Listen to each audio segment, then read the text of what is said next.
হাফিজি মাদ্রাসা এতিমখানার উদ্যোগে আজকের এই মাহফিল কিন্তু বিশ্বাস করেন এরা হচ্ছে উসিলা। মাহফিলটা আয়োজন করেছেন স্বয়ং মদিনাওয়ালা। এবং আজকের মাহফিলে সবাই আসতে পারবে না, লিখিত রাখুন, ডায়েরি করে রাখুন, নোট করে রাখুন।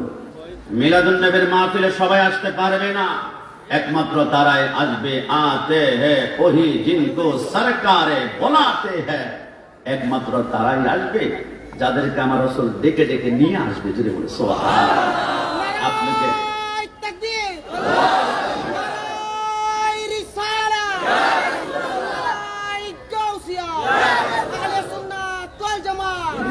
রব্বে করিম হাজারো মানুষের ভিড়ে আপনি কি আমাকে জান্নাতের বাগানে কবুল করেছে।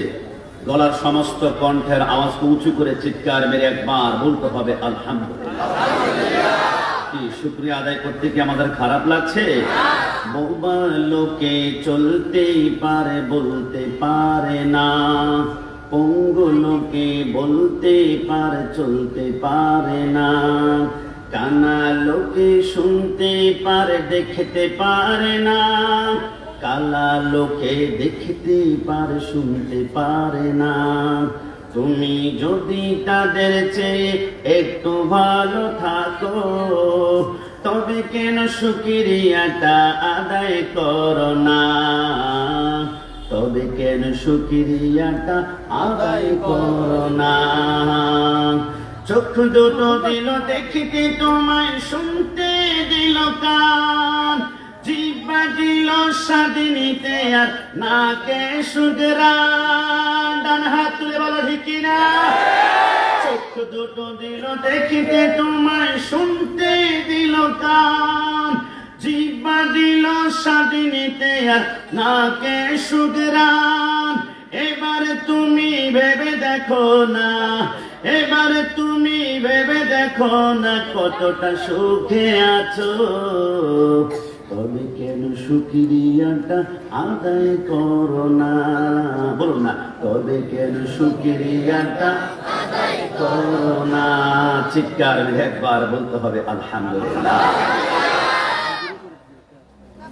আলহামদুলিল্লাহ الحمد لله الذي جعل الشمس والقمر بحسبان والنجم والشجر يسجدان وفضل زمانا على زمان وفضل مكانا على مكان ونشهد أن لا إله إلا الله وحده لا شريك له ولا ضد له ولا ند له ولا مثل له ونشهد أن سيدنا وسندنا وحبيبنا وحبيب ربنا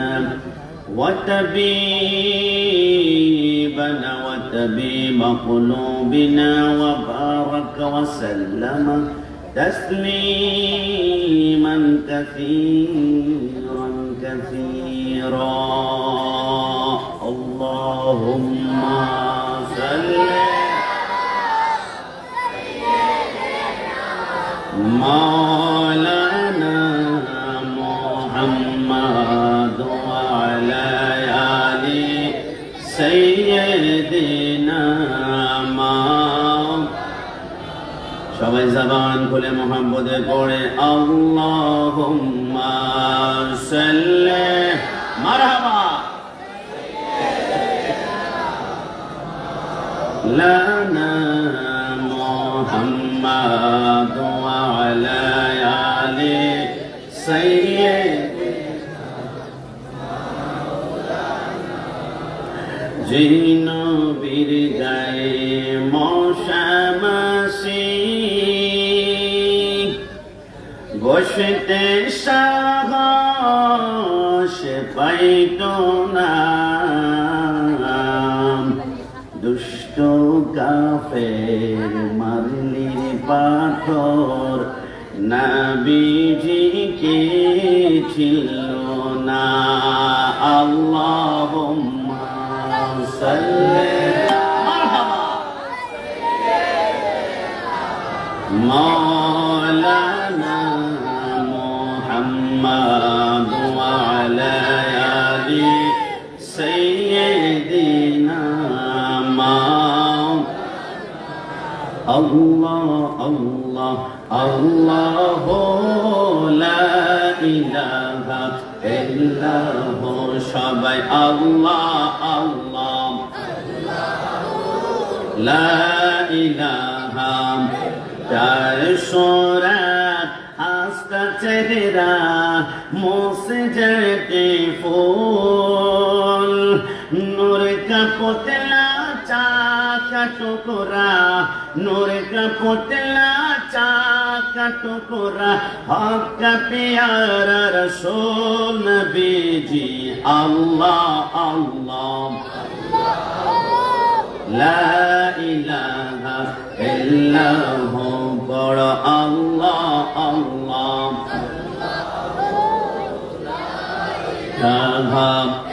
আস্তে আস্তে কি আল্লাহ জিকির করতে আমাদের কষ্ট হচ্ছে? একটু মন থেকে বলতে হবে জিকির হবে একমাত্র কার? আরেক বলিও বাড়িয়ে বলুন কার? না না শাহাদাত আঙ্গুল উঁচা করে আল্লাহকে দেখান তো কার?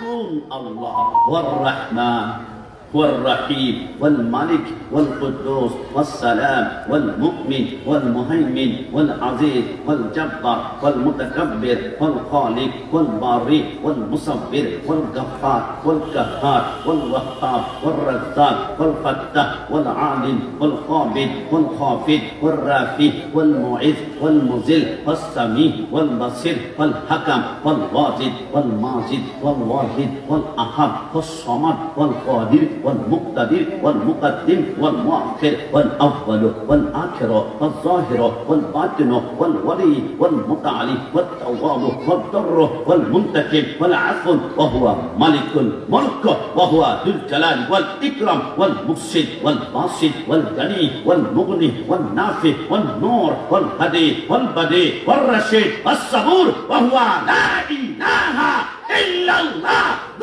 হাত তুলে একবার বলি আল্লাহু আকবার। আল্লাহ যে রহমান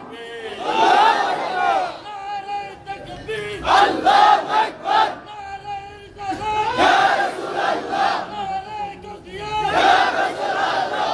বাবা আল্লাহ যে রহমান এই কথার মধ্যে আল্লাহ যে রহমান এই কথার মধ্যে কোনো সন্দেহ আছে? এটা ভলিউমটা বাড়ে সন্দেহ আছে? আপনাদের কুমিল্লা, চকবাজার, মালিগাছা, ব্রাহ্মণপাড়া, বিপাড়াতে অসংখ্য ঘরের পাশে পেঁপে গাছ রোপণ করা হয়।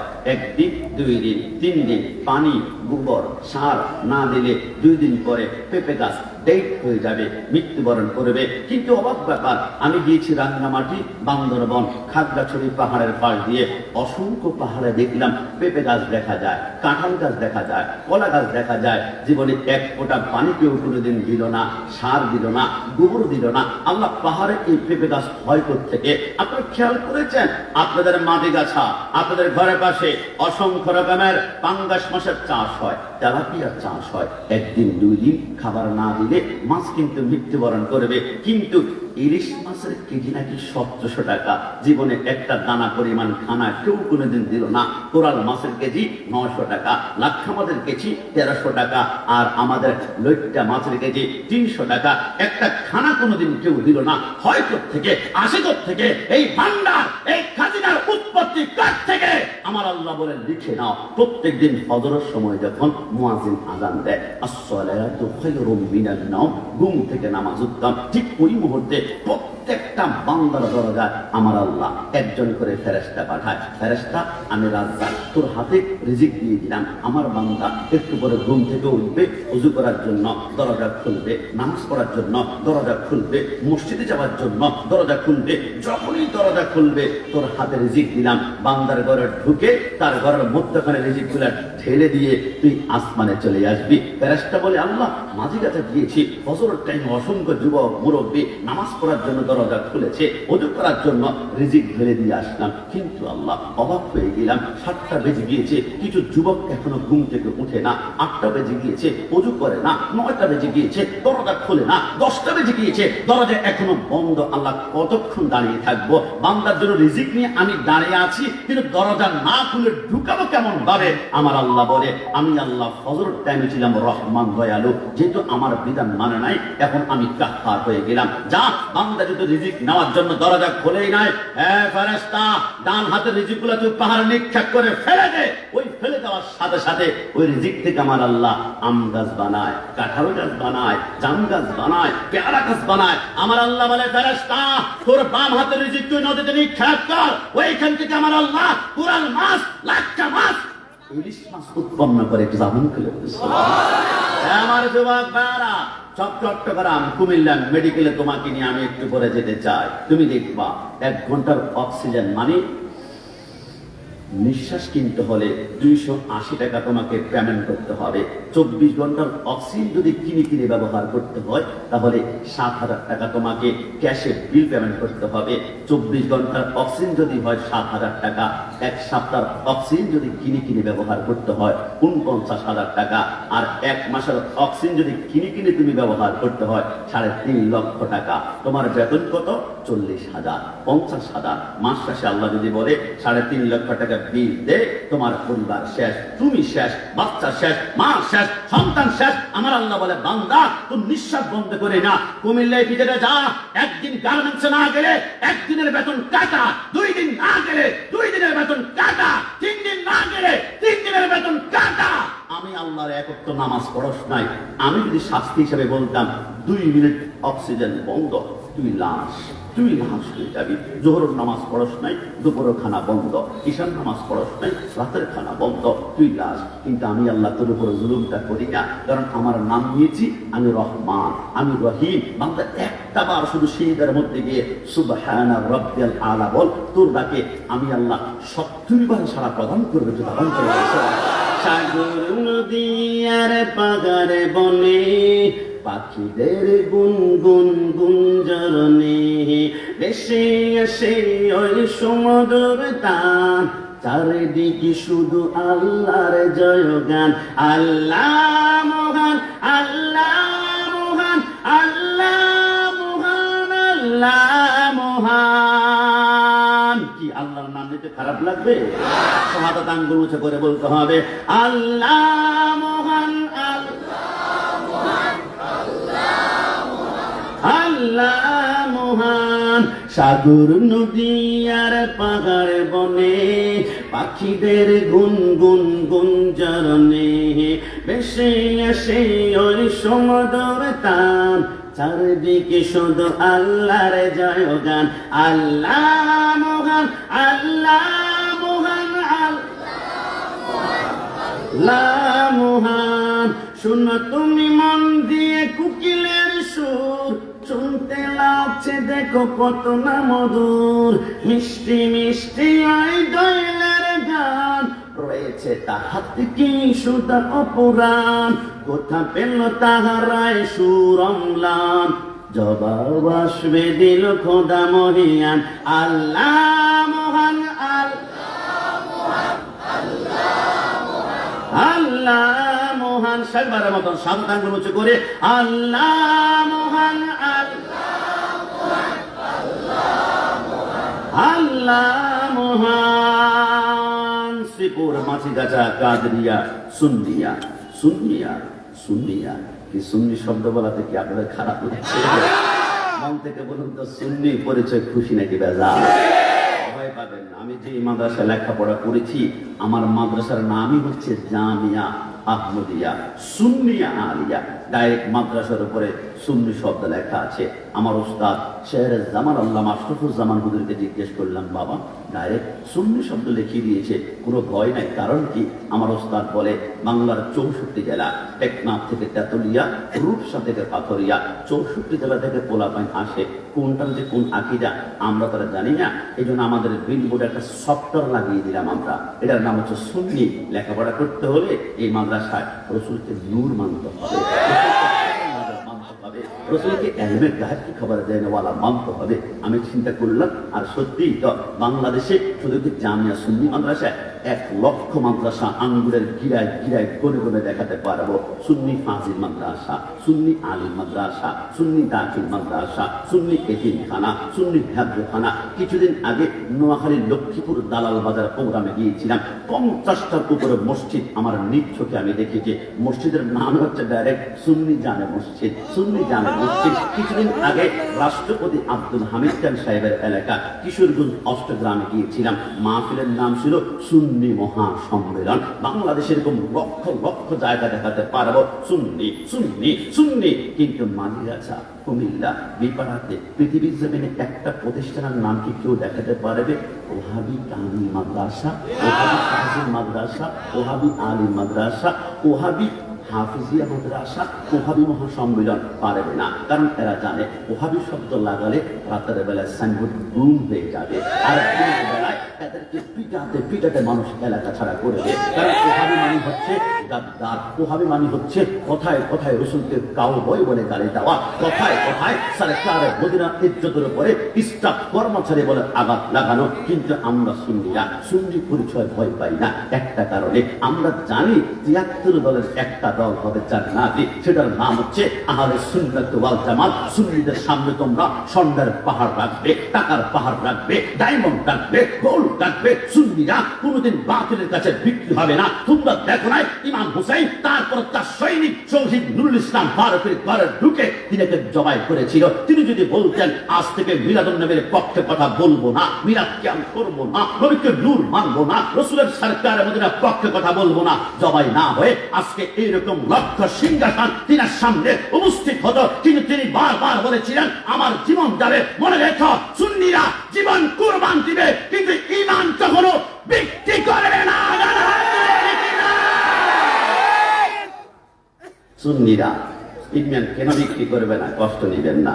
আপনাদের আজ লেখার পাশে নাকি একজন বক্তা ছিল, মোতালেব হোসেন সাদিকি, সেই নাকি সুন্নি থেকে ওহাবি হয়েছে। কষ্ট নিবেন না বাবা, সুন্নিরা কারো কাছে বিক্রি হয় না, কারণ সুন্নিরা এক জায়গায় আগেই বিক্রি হয়ে আছে। বুঝুন আমরা আবার কোথায় বিক্রি হয়েছি? ওহাবিরা বিক্রি হয়েছে সৌদি রিয়ালের কাছে, আহলে হাদিস বিক্রি হয়েছে খ্রিস্টানদের ডলারের কাছে, শিয়ারা বিক্রি হয়েছে ইরান টাকার কাছে, আর সুন্নিরা বিক্রি হয়েছে মদিনাওয়ালা নবীর কাছে। নবীর কাছে যারা বিক্রি হয়ে যায় ডায়মন্ড টাকা সম্পদ দিয়ে ঈমান কেনা যাবে না। আমরা বরঞ্চ আমার জীবনটা নবীর কদমে কোরবান করবো। মনে রাখবা সুন্নিরা দুনিয়ার প্রেমিক নয়, সুন্নিরা হচ্ছে নবীর প্রেমিক। কথা বলা আমি একটু প্রতিবাদ করি, সেটা কি সমস্যা হচ্ছে? কারণ হচ্ছে সবাই তার সব মিলে হবে না। প্রথমে একটু ইমানি কথা বললাম যাতে করে আমাদের তার মধ্যে মরিচিকাগুলো একটু পরিষ্কার হয়ে যায়, এরপর আমলের দিকে নজর দিব। একটা সেইতে ফুলসে রাত পার করবে। এই জন্য আমরা বলি আমাদের অন্তরে মোহাব্বত টাকার কম থাকতে পারে, আমাদের রিক্সার ড্রাইভার হতে পারে, আমরা সুবিধা ব্যাংক চালক হতে পারে, আমরা দুনিয়া জমিনের টাকা পয়সার কম আমাদের আমরা স্বীকার করে আমরা মুছি, আমরা মেথর, আমরা রিক্সার ড্রাইভার, আমরা ব্যাংক চালক। সুন্নিদের টাকা নাই, পয়সা নাই, আমরা বিক্ষোভ। তবে মনে রেখো সুন্নিদের কলেজা ছিঁড়ে দেখো সাগর পরিমাণ নবীর প্রেম পাবে, এই কথার মধ্যে কোনো সন্দেহ আছে। যতক্ষণ এই দেহেতে প্রাণ আমি গেয়ে যাব নবীর গুণগান, যত দিকে না বাধা ইবলিস শয়তান আমি গেয়ে যাব নবীর গুণগান। বলুন না, আমি গেয়ে যাব এর গুণগান। কেউ করবে সুনাম, কেউ করবে বদনাম, আমি গেয়ে যাব নবীর গুণগান।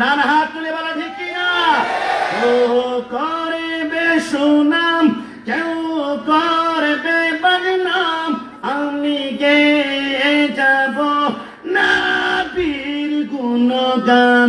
খোদা তুমি মোর রব, খোদা তুমি মোর রব, মোর নবী মোর সব, আমি গেয়ে যাব নবীর গুণগান। একটু মোহাব্বত থাকলে একসাথে বলবেন, আমি গেয়ে যাব নবীর গুণগান। যত দিকে না বাধা, যত দিকে না বাধা, ইবলিস শয়তান, আমি গেয়ে যাব নবীর গুণগান, আমি গেয়ে যাব গুণগান। প্রথমে ছোট্ট একটা প্রশ্ন করতে চাই, বাচ্চু ব্যাট যাই, মন থেকে বলুন, জীবনে একবার হলো মদিনা যেতে মন চাই কি চাই? আল্লাহকে দেখান চাই কি না? আজকে মাঠ আমার কেন জানে মনে হচ্ছে প্রেম দ্বারা ভরপুর। প্রত্যেক প্যান্ডেলে প্রেম পাওয়া যায় না, আজকের প্রেমে প্রেম।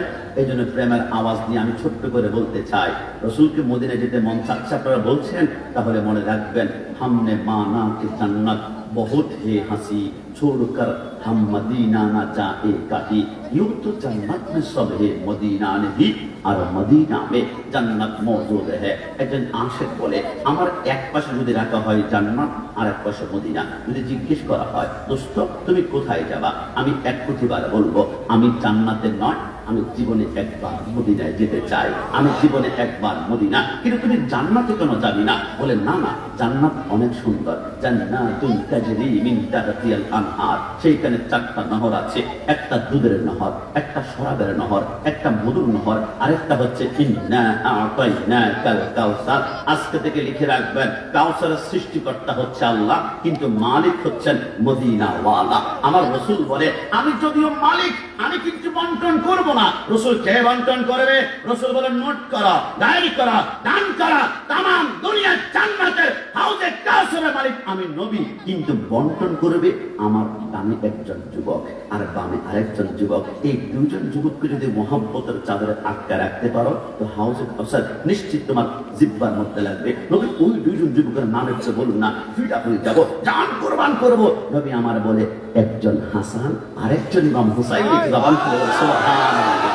তাহলে তারপরে এত সুন্দর জান্নাতের বর্ণনা তুমি দিচ্ছ, জান্নাতে কোনো যাবে না? বলে না, জান্নাতে তন্ন তন্ন করে খুঁজে দেখলাম, জান্নাতে মদিনা পাওয়া যায় না, জান্নাত মদিনা পাওয়া যায় না। কিন্তু মদিনায় গিয়ে দেখলাম একটা জায়গা আছে, মা বাইনা ওয়া বাইতি মিম্বারি রাউযাতুল রিয়াজিল জান্নাহ। মদিনায় গিয়ে ওইখানে একটা জায়গা আছে, রিয়াজুল জান্নাহ নামক নাকি জান্নাতের টুকরা, যেখানে রাসূলুল্লাহ শুয়ে আছেন। তো মদিনা গেলে তো জান্নাত এমনিতেই পাওয়া যাচ্ছে, শুধু কি আমি জান্নাতের জন্য মদিনা যাব?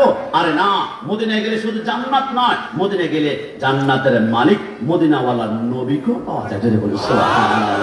এই জন্য আমরা বলি, ওই নবীর শান সারা জীবন চেষ্টা করলে কমাতে পারবে না, কারণ আদম থেকে শুরু করে ঈসা রূহুল্লাহ পর্যন্ত ওই নবীর শান কেমন ভাবে ব্যাখ্যা দিব তোমাদেরকে।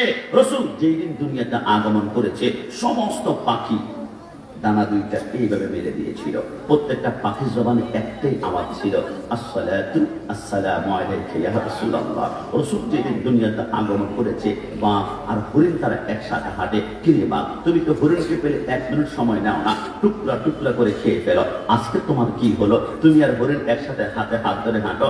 বাঘ বলে, জানো না একটু আগে দুনিয়ার জমিনে আগমন করেছে, ওয়ামা আরসালনাকা ইল্লা রাহমাতাল লিল আলামিন, নবী আগমন করেছে। ওই নবীকে বাতিলটা চিনতে না পারে, মুখে দাঁড়িয়ে টুপি লাগিয়ে চিনতে না পারে, কিন্তু আমি বাঘ হরিণ কিন্তু রসুলকে চিনতে পারে। রসুলের আগমনে আজকে আক্রমণ হবে না, আজকে খুশির দিন, তাই তো আমরা আক্রমণ করছি না। রসুল যেই দিন দুনিয়াতে আগমন করেছে, পবিত্র কোরআনের আলিফ থেকে ইয়া পর্যন্ত প্রতিটা হরফ রসুল্লাহকে এক একটা লকব দিয়ে দুনিয়ার জমিনে ওয়েলকাম জানিয়েছিল। আলিফ মে কাহা আল্লাহ কা হাবিব আয়া, বা ने कहा बानी इस्लाम आया, ता ने कहा ताजदर मदीना आया, सा ने कहा सरवत वाला आया, जिन ने कहा जलीलुल कदर आया, हा ने कहा हबीब किबरी आया, खा ने कहा खातिमुन नबी आया, दाल ने कहा दू जहां का वली आया, जाल ने कहा जालिकल किताब कहने आया, रा ने कहा रहमतुल लिल आलमीन आया, सा ने कहा खाना की मम आया, सिन ने कहा साके कौसर आया, शिन ने कहा शाम के महशर आया, सौ ने कहा सौदल का वमीन आया, दुआ ने कहा दुफुल मौला आया, दुआ ने कहा तबीब कुलूब आया, सौ ने कहा जालिम को ठहरने वाला आया, कुल को अन ने कहा कुर्रतुल आइन आया, वन ने कहा गाय की खबर देने वाला आया, फा ने कहा फकीरों का मौला आया, कफ ने कहा कुव्वत देने वाला आया, कफ ने कहा कमली वाला आया, लम ने कहा लौला का खिताब आया, मिन ने कहा मोहम्मद रसूलुल्लाह सल्लल्लाहु अलैहि वसल्लम आया, नू ने कहा नूरे खुदा आया, वा ने कहा वद्दुहा आया, हा ने कहा आगे बढ़ा गया, या ने कहा इक़्तिदार और की शान नबी वाला दुनिया में तशरीफ लाया, दुई हाथ तुले बोले या रसूलल्लाह।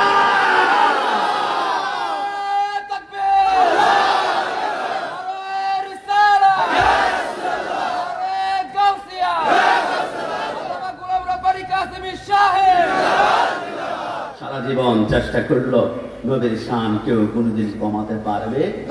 জবান খুলে বলেন পারবে? ওই নবীর প্রেম নিয়ে এবার আমার সাথে একটা আয়াত তেলাওয়াত করতে হবে। আমি যদিও আপনাদেরকে না বলি, আমি আয়াতখানা তেলাওয়াত করলে অটোমেটিকলি আপনাদের জবান নড়া শুরু করবে। আয়াতখানা হচ্ছে কুল্লু নাফসিন যায়িকাতুল মউত, জন্ম যে গ্রহণ করেছে মৃত্যুটাকে বরণ করতে হবে, এই কথার মধ্যে কোনো সন্দেহ আছে? তবে আশ্চর্যের বিষয় কি জানেন, বাংলাদেশের একজন বাওয়াল সম্রাট ছিল, এনার নাম ছিল ফিরোজ শাহ। তিনি একটা গান লিখেছেন, গানের নাম হচ্ছে 1 সেকেন্ডের নাই ভরসা। গানটা ইউটিউবে চার্জ দিলে এখনো পাবেন। 2001 সালে ঢাকা আরবি স্টেডিয়ামে 50,000 মানুষের সামনে তিনি গানটা গাইবেন, মানুষকে চমকিয়ে দিবেন, সারপ্রাইজ করবেন, মানুষকে অবাক করে দিবেন। মাইক্রোফোনটা হাতের মধ্যে নিয়ে শুধু তিনি একটা টান দিয়েছিল, 1 সেকেন্ডের নাই ভরসা। নাই ভরসা বলার সাথে সাথে নিজেই নাই হয়ে গেলেন। স্টেজ থেকে তার দেহটা জমিনে দপ করে পড়লো। ঢাকা পিজি হসপিটালে নেওয়ার পরে ডাক্তার শিরে ধরে চেক আপ করে দেখলো, আর চোখের পানিগুলো ছেড়ে পড়লো। আজরাইল এত জোরে রূপ কাঁপি দিয়েছে, 37টা রক দুই টুকরা হয়ে গিয়েছে।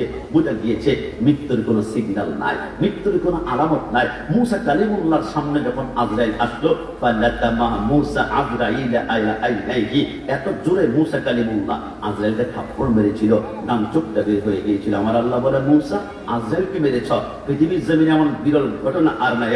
মুসা তোর সামনে ডান পাশে একটা গরু দেখা যায়, আল্লাহ দেখাতে যায়। আমার আল্লাহ বলে, যা ওই গরুর পিঠের মধ্যে ডান হাতটা রাখো। আল্লাহ কেন? আমার আল্লাহ বলে, রাখিস না। মুসা কালিমুল্লাহ বলে, আমি যখন রাখলাম, আমার আল্লাহ বলে, মুসা তোর ডান হাতের নিচে গাভীর কয়টা পশম আছে একটু গণনা করো তো। আল্লাহ কেন? আমার আল্লাহ বলে, গণনা করো না। মুসা কালিমুল্লাহ বলে, আল্লাহ কেন? আমার আল্লাহ বলে, ডান হাতের নিচে যতটা পশম আছে প্রত্যেকটা পশমের বিনিময়ে 1 বছর করে তোর হায়াত আমি বাড়িয়ে দিলাম। আল্লাহ 2 হাত যদি দে, আমার আল্লাহ বলে 2 হাতের নিচে যত পশম আছে পশমের অনুযায়ী তোকে হায়াত বাড়িয়ে দিলাম। আল্লাহ তারপর কি হবে? আমার আল্লাহ বলে, কুল্লু নাফসিন যায়িকাতুল মউত, আজরাইলকে থাপ্পড় মেরে 1 চোখ বের করো, আর 2 চোখ মৃত্যু তোমাকে বরণ করতে হবে। আল্লাহ এত লক্ষ বছর বাঁচার পরে যদি মৃত্যুবরণ করতে হয়, এই দুনিয়াতে থাকতে চাই না, তোমার রবের দিদারে আমি যেতে চাই। যদি বলে সুবহানাল্লাহ, না মৃত্যু নিশ্চিত, এর কোনো সন্দেহ নাই। আমি এক যুবককে বললাম, দোস্ত তোমার চেহারা অনেক সুন্দর, শায়েস্তাগঞ্জ পুরাতন বাজারে প্রোগ্রামটা ছিল, হুজুর একটু দোয়া করবেন। আমি বললাম, চেহারা বড্ড সুন্দর, দাঁড়িগুলা যদি পারো একটু রেখে দিও। আমাকে বলে, হুজুর বিয়েটা করে নিন, 40 বছর বয়সে দাঁড়িয়ে রাখবো, 50 বছর বয়সে হজ করবো, 70 বছরে 5 ওয়াক্ত নামাজ পড়বো, আল্লাহ যদি আমাকে কবুল করে। আমি বললাম, প্ল্যানিং সুন্দর, পরিকল্পনা সুন্দর, কিন্তু 70 বছর বাবা গ্যারান্টি তোমাকে কে দিয়েছে?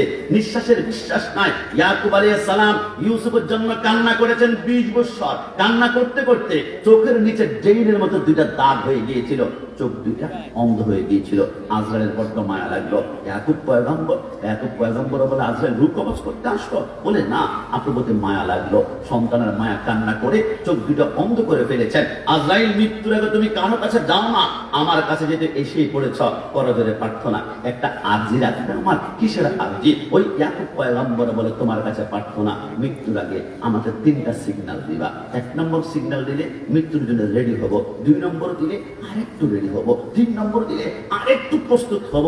আজরাইল বলে, আকবাল তো, আমি কবুল করলাম। মৃত্যুর আগে 3টা সিগন্যাল দিব। 20 বছর চলে যায়, আজরাইল সিগন্যাল দেয় না। 40 বছর, 60 বছর, 80 বছর, 100 বছর, কি আজরাইল আসে না কেন? 110 বছর বয়সে যখন আসলো, আজরাইল একটা সিগন্যাল দিতে এত লেট হয়ে গেল। আজরাইল বলল, রূহ কবজ করতে আপনার এসেছি। কি আজরাইল, তুমি না বলেছ মৃত্যুর আগে 3 সিগন্যাল দিবা, সিগন্যাল ছাড়াই যে রূহ কবজ করতে আসলে? আজরাইল বলেন, না, আমি সিগন্যাল দিয়েছি, আপনি খেয়াল করেন নাই। কোথায় সিগন্যাল দিলা? বলে, মনে পড়ে 1 নম্বর সিগন্যাল, বয়স যখন 50 থেকে 60 ছিল, তখন আপনার 30 থেকে 40 ছিল, তখন আপনার মাথার চুল আর দাড়িগুলা কুচকুচে কালো ছিল। কিন্তু বয়স যখন 50 থেকে 60 চলে গেল, আপনার দাড়ি সাদা হয়ে গেল, মাথার চুল সাদা হয়ে গেল। এটা হচ্ছে মৃত্যু 1 নম্বর সিগন্যাল। একটু যাবার আর সত্যি তো, আমি তো মনে করছিলাম তুমি টোকা দিয়ে আমাকে বলবে যে 1 নম্বর সিগন্যাল। আসলে 2 নম্বর সিগন্যাল কি? বলে, আপনার মনে পড়ে আপনার বয়স যখন 30 থেকে 40-এর মধ্যে ছিল, তখন আপনার কি শক্তি, হাডোডো, ক্রিকেট, ফুটবল কেউ আপনার সাথে পারে না। আপনার সুপারি গাছ, তাল গাছের আগার মধ্যে একই চলে যান। আপনি বাজারের 2টা ব্যাগ একই হাতের মধ্যে নেন, 50 কেজি চালের বস্তা মাথার মধ্যে নিতে আপনার কাছে খেলনার জিনিসের মতন ছিল। কিন্তু 50 থেকে 60 যখন বয়স চলে গেল, আগের মতো হাঁটতে পারে না। নাতি, একটা লাঠি আনিস তো আমার জন্য। লাঠি হাতের মধ্যে নিয়ে ঠক ঠক করে দুর্বল হাঁটতে হয়। এটা শরীরটা হঠাৎ করে দুর্বল হয়ে যাওয়া, এটা হচ্ছে মৃত্যুর 2 নম্বর সিগন্যাল। সত্যিই তো বলেছ। আর 3 নম্বর সিগন্যাল কি? বলে, মনে পড়ে বয়স যখন 30 থেকে 40 ছিল, আপনার দেহটা স্ট্রং ছিল, লম্বা ছিল, কোনো আঁকা বাঁকা ছিল না। কিন্তু 50, 60, 70 যখন চলে গেল, হঠাৎ করে শরীরটা একটু করে বোঝা হয়ে যায়। 80 গেল, আর একটু বোঝা হয়ে যায়। 90 গেল, আর একটু বোঝা হয়ে যায়। 100 গেল, এখন আপনি আর সোজা হয়ে দাঁড়াতে পারেন না। এই যে আপনি হঠাৎ করে শরীরটা বাঁকা হয়ে যাওয়া, এটা হচ্ছে মৃত্যুর 3 নম্বর সিগন্যাল। এত জোরে রুটা টান দিয়েছে, মৃত্যুবরণ করেছে। যুবক, আমি কাশিমি যদি এখন মৃত্যুবরণ করে 1 মিনিট পরে আমার মাথার সুন্নতের পাগড়ি খুলে ফেলা হবে। মৃত্যুবরণ করলে আমার ডান পকেটে রাসূলের সুন্নতের মাসওয়াক খুলে ফেলা হবে। মৃত্যুবরণ যদি এখন করে আমার পকেটে আতর খুলে ফেলা হবে। মৃত্যুর আগে 100টা সুন্নত যদি থাকে, প্রত্যেকটা সুন্নত মৃত্যুর পরে জুদা জুদা জুদা জুদা। কিন্তু মৃত্যুর পরে একটা সুন্নাত আছে, কোন বাপের বেটা জুদা করতে পারবে না। কবরে গিয়ে নবী, আপনি তাকে অনেক ভালোবাসে বলতে পারবে। একটা সুন্নাত নবীর সামনে গিয়ে দাঁড়াতে পারবে। এটা হচ্ছে সুন্নাতের লাহিয়া, দাঁড়ি। একটু জবান ফেলে বলে সুবহানাল্লাহ। আল্লাহু আল্লাহু তুমি জাল্লে জালালো, শেষ করা তো যায় না গে তোমার গুণগান। বলো আল্লাহু আল্লাহু।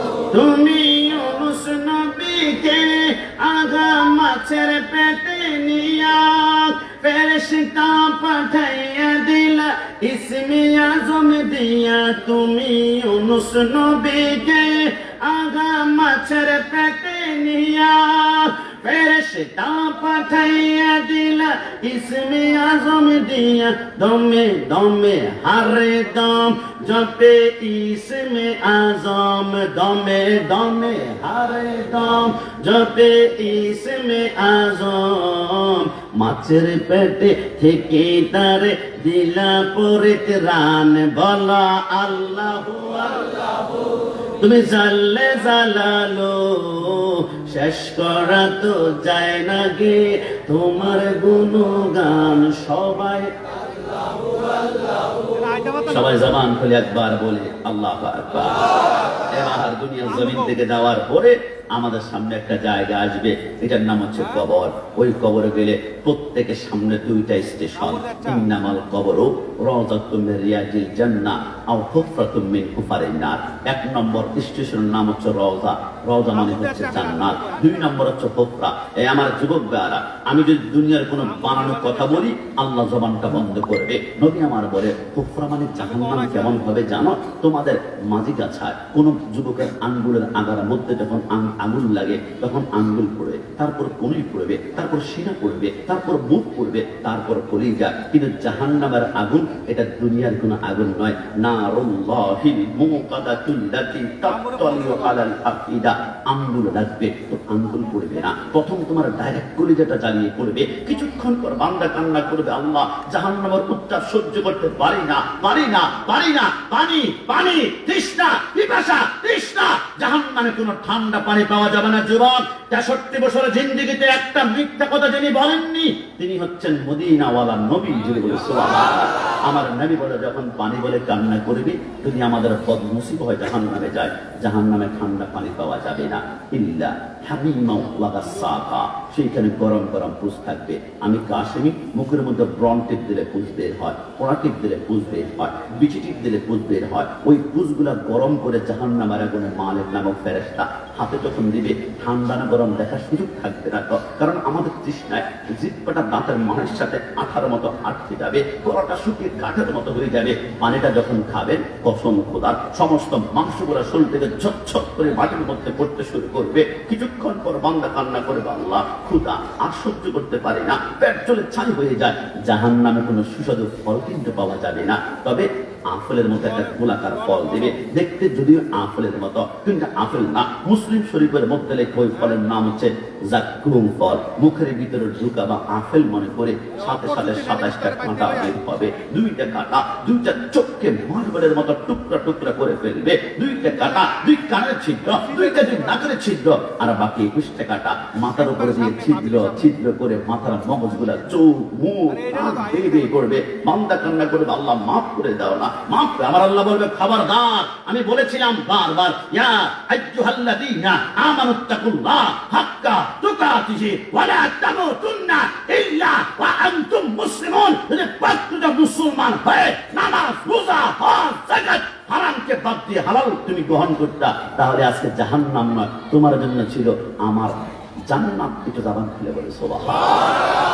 যুবক আমার, পর্দা নিশিন মা বোনেরা, জাহান্নাম থেকে বাঁচানোর জন্য নবী আমার এই জন্য 4টা রাস্তা আমাদেরকে দেখিয়েছেন। নবী আমার বলে, আমি যখন মেয়ারাজের রজনীতে আমি বোরা করে বড় উঠলাম, এবারে জিব্রাইল যখন লাগাম টানতে শুরু করলো, কিছুক্ষণ যাওয়ার পরে জিব্রাইল বলে, ইয়া মুহাম্মদ সাল্লাল্লাহু আলাইহি ওয়াসাল্লাম, নবী আপনি একটু বোরাক থেকে নামুন না। আমার নবী যখন বোরাক থেকে নামলো, জিব্রাইল বলে, নবী কি দেখতে পাচ্ছেন? আমার নবী বলে, বিশাল একটা ময়দান দেখতে পাচ্ছি। নবী ময়দানে কি দেখতে পাচ্ছেন? আমার নবী বলে, আমি দেখতে পাচ্ছি লক্ষ লক্ষ মানুষ মাথার নিচে পাথর দিয়ে শুয়ে আছে। চোখটা যখন ঘুমের জন্য বন্ধ করবে, ওপরে দিয়ে ফেরেশতারা আরেকটা পাথর দিয়ে বাড়ি মারে, মাথা চূর্ণ বিচূর্ণ হয়ে যায়, মগজগুলা বাতার মারের মতন ছিটকে যায়। জিব্রাইল, এরা কারা? নবী আপনি আমাকে কেন জিজ্ঞেস করছেন? আপনি তো সাইয়্যিদুল মুরসালিন, আপনি হচ্ছেন আমার নবী, আমি হচ্ছে আপনার উম্মত। আমার নবী বলে, আল্লাহর কসম জিব্রাইল, আমি জানার জন্য জিজ্ঞেস করি নাই, আমি আমার উম্মতকে জানিয়ে দেওয়ার জন্য জিজ্ঞেস করেছি। যদি বলি সুবহানাল্লাহ।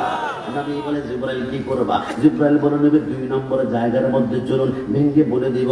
কিছুক্ষণ যাওয়ার পরে জিব্রাইল বলে, নবী এবার আপনি কি দেখতে পাচ্ছেন? আমার নবী বলে, বিশাল একটা ময়দান দেখতে পাচ্ছি। ওই ময়দানে কি দেখতে পাচ্ছেন? আমার নবী বলে, অসংখ্য মানুষের জিহ্বার মধ্যে লোহার বর্ষি লাগিয়ে, লোহার আংটা লাগিয়ে গাছের সাথে টাঙ্গানো হয়েছে। যতক্ষণ পর্যন্ত জিহ্বার ছিঁড়ে টুকরা টুকরা পড়ে না যায়, রক্ত বের না হয়, অতক্ষণ পর্যন্ত মাফ করা হচ্ছে না। জিব্রাইল, এরা কারা? নবী ব্যাখ্যা করা হবে। 3 নম্বর জায়গার মধ্যে চলুন না। আমার নবী গুলো, জিব্রাইল বলে, নবী কি দেখতে পাচ্ছেন? আমার নবী বলে, আমি দেখতে পারলাম বিশাল একটা রক্তের সাগর দেখা যায়, ওইখানে অসংখ্য মানুষ হাবুডুবু খাচ্ছে। নিঃশ্বাস নেওয়ার জন্য যখন নাকটা বের করবে, উপর থেকে আসমান থেকে ফেরেশতারা পাথর মারে, মাথা চূর্ণ বিচূর্ণ করে বেড়ে। জিব্রাইল, এরা কারা? নবী বলা হবে, সর্বশেষ আরেকটা জায়গার মধ্যে চলুন না। আমার নবী গেল, নবী কি দেখতে পারলেন? আমার নবী বলে, 500 বছরের রাস্তা হবে, লম্বা একটা গাছ দেখতে পারলাম। ওই গাছের নিচে কি দেখলেন? আমার নবী বলে, নূরানী সুরতের একজন মানুষ দেখতে পারলাম। এনার সামনে কি দেখেছেন?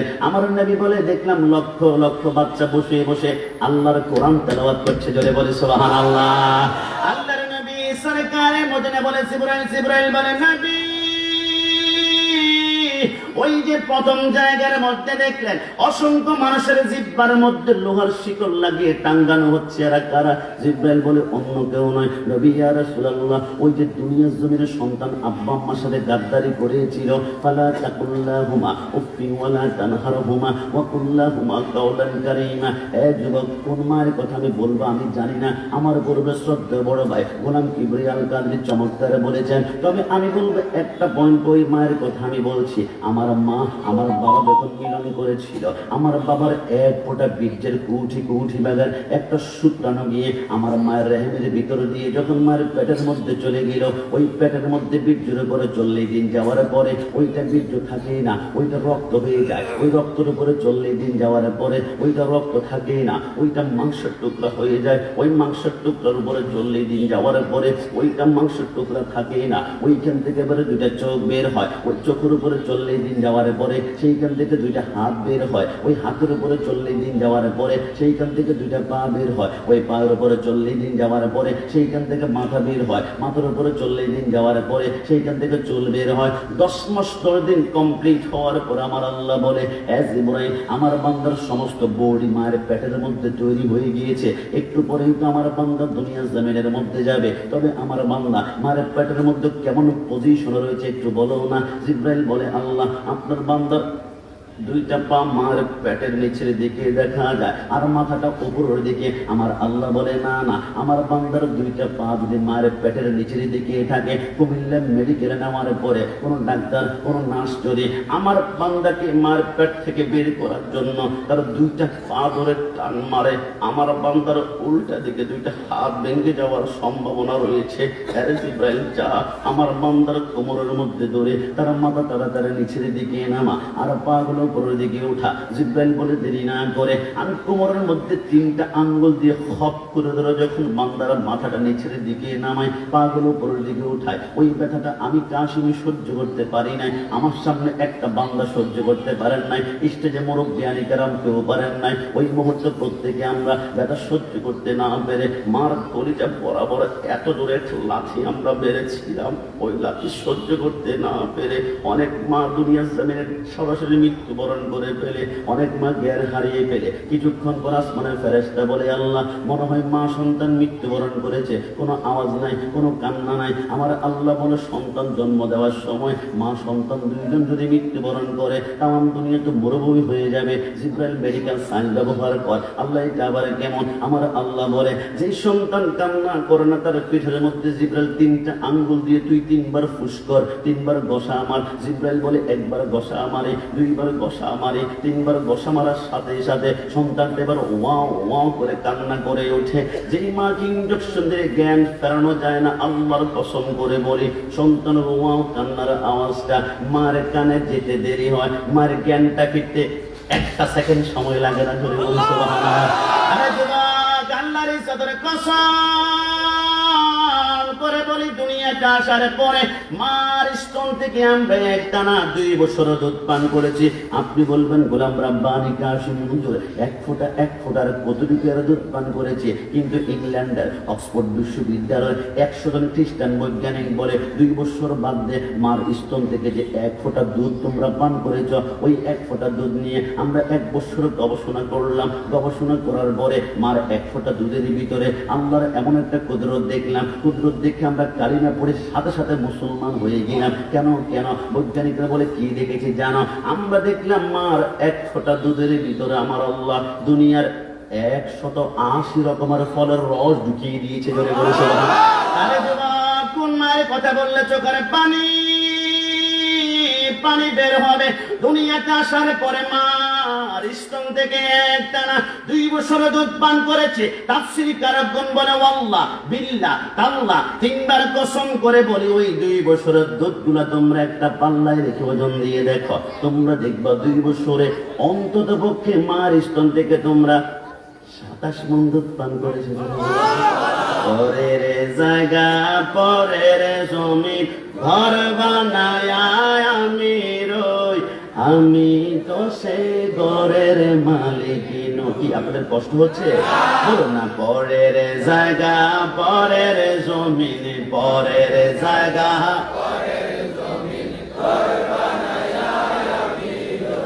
আমি তো সেই ঘরের মালিক নই, আমি তো সে ঘরের মালিক নয়। ও সে ঘরে খানাদার জমিদারি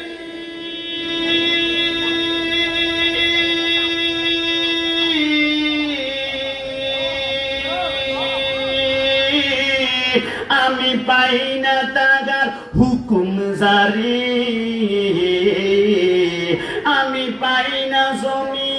দিদারের দেখা পাই না জমি, দেখা মনের দুঃখ কারে কই, আমি তো সেই ঘরের মালিক নই, আমি তো সেই ঘরের মালিক নই। শেষবারের মতন একসাথে, পরের জায়গা পরের জমি,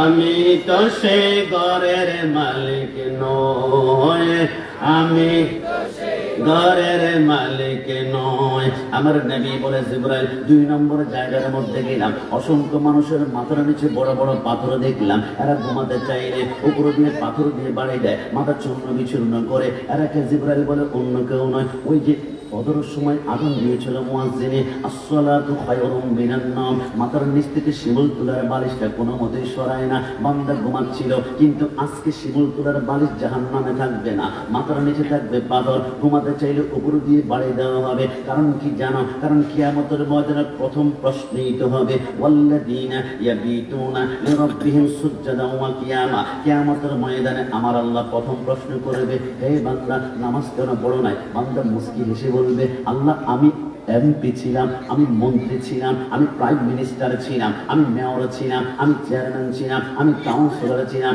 আল্লাহ মানুষ এত বিচার আচার আমার কাছে নিয়ে আসছে, বিচার করতে করতে সময় চলে গিয়েছে। রাস্তাঘাটের কাজ করেছে, কালবাড়ার কাজ করেছে, চাঁদপুর ব্রিজের কাজ করতে করতে মানব সেবায় জীবনটা চলে গিয়েছে। আমার আল্লাহ বলবে, আনতা কাযযাবুন, তুমি মিথ্যাবাদী। আল্লাহ কেন কেন? আমার আল্লাহ বলে, ওই যে ডান পাশে একজন নূরানী সুরতের মানুষ দেখা যায়, চিনতে পারো কিনা? আল্লাহ কে? আমার আল্লাহ বলে, এর নাম সুলাইমান পয়গম্বর। তুমি তো শুধু কুমিল্লা জেলার এমপি ছিলা, বিবাড়িয়ার এমপি ছিলা, অসংখ্য থানার এমপি ছিলা, কিন্তু আমার সুলাইমান উত্তর থেকে দক্ষিণ, পূর্ব থেকে পশ্চিম গোটা পৃথিবী শাসন করেছে। তুমি মানুষের নবী ছিলা, কিন্তু আমার সুলাইমান শুধুমাত্র একমাত্র পিপিলিকার কথা বুঝতো না, পাখির কথা বুঝতো, মাকড়সার কথা বুঝতো, তেলাপোকার কথা বুঝতো।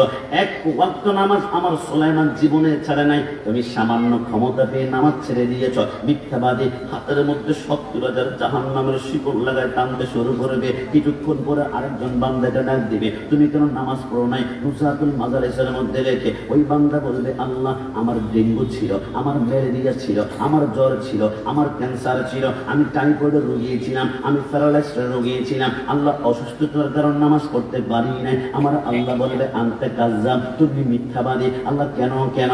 আমার আল্লাহ বলে, ওই যে ডান পাশে তাকিয়ে দেখে একজন নূরানী সুরতের মানুষ দেখা যায়, চিনতে পারো কিনা? আল্লাহ কে কে? আমার আল্লাহ বলে, এর নাম হযরতে আইয়ুব আলাইহিস সালাম। 18 বছরে কেনায় কামড়িয়েছে, আইয়ুব জীবনে একটা বারও বলে নাই। যখন কামড়িয়েছিল 1 মাসের মাথায় আইয়ুব বলেছিল, আল্লাহ আমার অঙ্গ প্রত্যঙ্গ সব কামড়িয়ে শেষ করে ফেলায়, কিন্তু আল্লাহ একটা অঙ্গ আপনি একটু হেফাজত রাখবেন। আমার আল্লাহ বলে, এটা আবার কোন অঙ্গ? আল্লাহ এটা হচ্ছে আমার লিসান, এটা হচ্ছে আমার জিহ্বা। এরা আইয়ুব জিহ্বা দিয়ে কি করবা? আল্লাহ যাতে করে সেইটার মধ্যে গিয়ে জিহ্বা নাড়িয়ে পড়তে পারে, সুবহান রাব্বিয়াল আলা, সুবহান রাব্বিয়াল আলা। আমার আইয়ুব জীবনে একত্র নামাজ ছাড়ে নাই। আইয়ুব তো যখন কামড়ানো শুরু করেছিল তার ওজন ছিল 98 কেজি, কিন্তু 18 বছর পর কামড়াতে কামড়াতে গোশত এমন ভাবে খেয়েছে ওজন 8 কেজি হয়ে গিয়েছে। ভিতরে কোনো গোশত ছিল না, শুধু চামড়া, হাড্ডি আর মগজ পর্যন্ত ছিল। কিন্তু আইয়ুব জীবনে একটাবারও বলে নাই, তুমি সামান্য অসুস্থ হয়েছ, নামাজ ছেড়ে দিয়েছ। কিছুক্ষণ আর একজন বান্দিকে ডাক দিবে, বান্দি তুমি কেন নামাজ পড়ো না? আল্লাহ আল্লাহ, আমার স্বামী জুলুম করত, আমার উপর অত্যাচার করত, ওই জুলুম থেকে বাঁচার জন্য নামাজ পড়তে পারেই নাই। আমার আল্লাহ বলবে, আনতা কাযযাব, তুমি মিথ্যাবাদী। আল্লাহ কেন কেন? আমার আল্লাহ বলে, ওই যে ডান পাশে তাকিয়ে দেখো একজন রমণী দেখা যাচ্ছে, চিনতে পারো কিনা? আল্লাহ কে কে? আমার আল্লাহ বলে, এটা হচ্ছে ফেরাউনের স্ত্রী হযরতে আসিয়া। একটু দাবান ফেলে বলে, আমার আসিয়া যখন সেইদার রূপের মধ্যে গিয়ে সুবহান রাব্বিয়াল আযীম পড়ে, তার তলপেটটা যখন একটু বের হয়ে যায়, কারণ হাতের মধ্যে লোহার বল্লম গরম করে আমার আসিয়ার পেটের মধ্যে এত জোরে ঘাই মারে, ওইখান থেকে রক্তর ফোঁটা বের হয়। ঘাই মারলে আসিয়া উফ বলার কথা, কিন্তু উফ বলে না। যতবার ঘাই মারে বলে আল্লাহ, যতবার ঘাই মারে ততবার আল্লাহ বলে। আসিয়া যখন সেইদারের মধ্যে গিয়ে সুবহান রাব্বিয়াল আলা পড়ে, ওই যে ফেরাউন লোহার পাত গরম করে পিঠের মধ্যে লাগায়, যায়, পিঠের মাংস বলা মোবাইল মতো বলতে শুরু করে। 9 বছর পর্যন্ত জুলুম করেছে।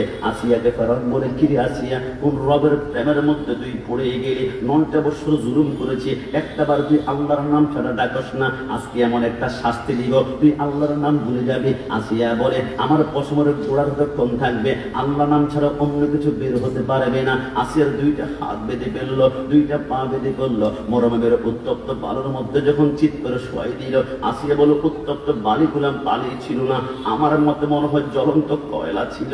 আমাকে যখন চিৎ করে শোয়াই দিল, মরমের জ্বলন্ত সেই বালিগুলা আমার পিঠের মধ্যে চামড়া গোস্ত জ্বালাই ফেললো। আমি চিৎ হয়ে পড়ে আছি। কিছুক্ষণ পরে দেখলাম গোস্ত আর হাড্ডিগুলা সম্পূর্ণ মিশে গেল। আমি সেইটা করতে পারবো না আল্লাহ, আমার পিঠের মাংস আর চামড়া যেহেতু নাই, আমি তো সেইটা করতে পারবো না। দুনিয়াতে বেঁচে থাকবো কিন্তু সেইটা করতে পারবো না, এমন বাঁচার আমি চাই না গো আল্লাহ। আল্লাহ শুনিয়েছি জান্নাতে নাকি তোমার সুন্দর একটি ঘর আছে। আল্লাহ তোমার ঘরের পাশে আমাদের ছোট্ট একটা জান্নাতের ঘর দান করো না। আমার আল্লাহ বলে, এ জিবরাইল এইদিকে আসো। আমার আসিয়ার জীবনে কিছু আমার কাছে চাই নাই, আজকে জান্নাতের ঘর চেয়েছে। আমি আল্লাহর ঘরের পাশে দুনিয়ার মতো 13টা দুনিয়াকে একসাথ করে জোড়া লাগিয়ে আসিয়ার জন্য একটা জান্নাত বানাও। আসিয়া যখন সেইটা করবে ডাইরেক্ট আমি আল্লাহ জান্নাতে ঢুকিয়ে দিব। জোরে বলি সুবহানাল্লাহ।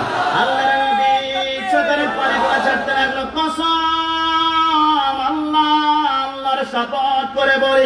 জিবরাইল বলে, নবী 3 নম্বরের জায়গার মধ্যে কি দেখলেন? আমার নবী বলে, বিশাল একটা রক্তের সাগর দেখতে পারলাম। জিবরাইল, এরা কারা? আর রাশি ওয়াল মুরতাশি কিলাহুমা ফিন্নার। দুনিয়ার জমিনে যারা সুদ খেয়েছে, সুদ দিয়েছে, আসলে সে সুদ খায়নি, মূলত গরিব মানুষের রক্তগুলো চুষে চুষে খেয়েছিল। যে যত বেশি সুদ খেয়েছে এর রক্তের সাগরটা তত লম্বা হবে, হাবুডুবু গাবে। নিঃশ্বাস নেওয়ার জন্য যখন নাকটা বের করবে, ওপর থেকে ফেরেশতারা পাথর মারবে। আরেকটা জায়গার মধ্যে জিবরাইল সর্বশেষ, এবার একটু বলো, ওই যে একটা গাছের নিচে নৌরানি সুরতের মানুষ দেখলাম, উনি কে? বলে, এনার নাম হচ্ছে হযরতে ইব্রাহিম খলিলুল্লাহ। জবান খুলে বলে সুবহানাল্লাহ। আমি বুঝতে পারলাম না, ওনার সামনে লক্ষ লক্ষ বাচ্চা দেখলাম কোরআন তেলাওয়াত করে। এরা কারা?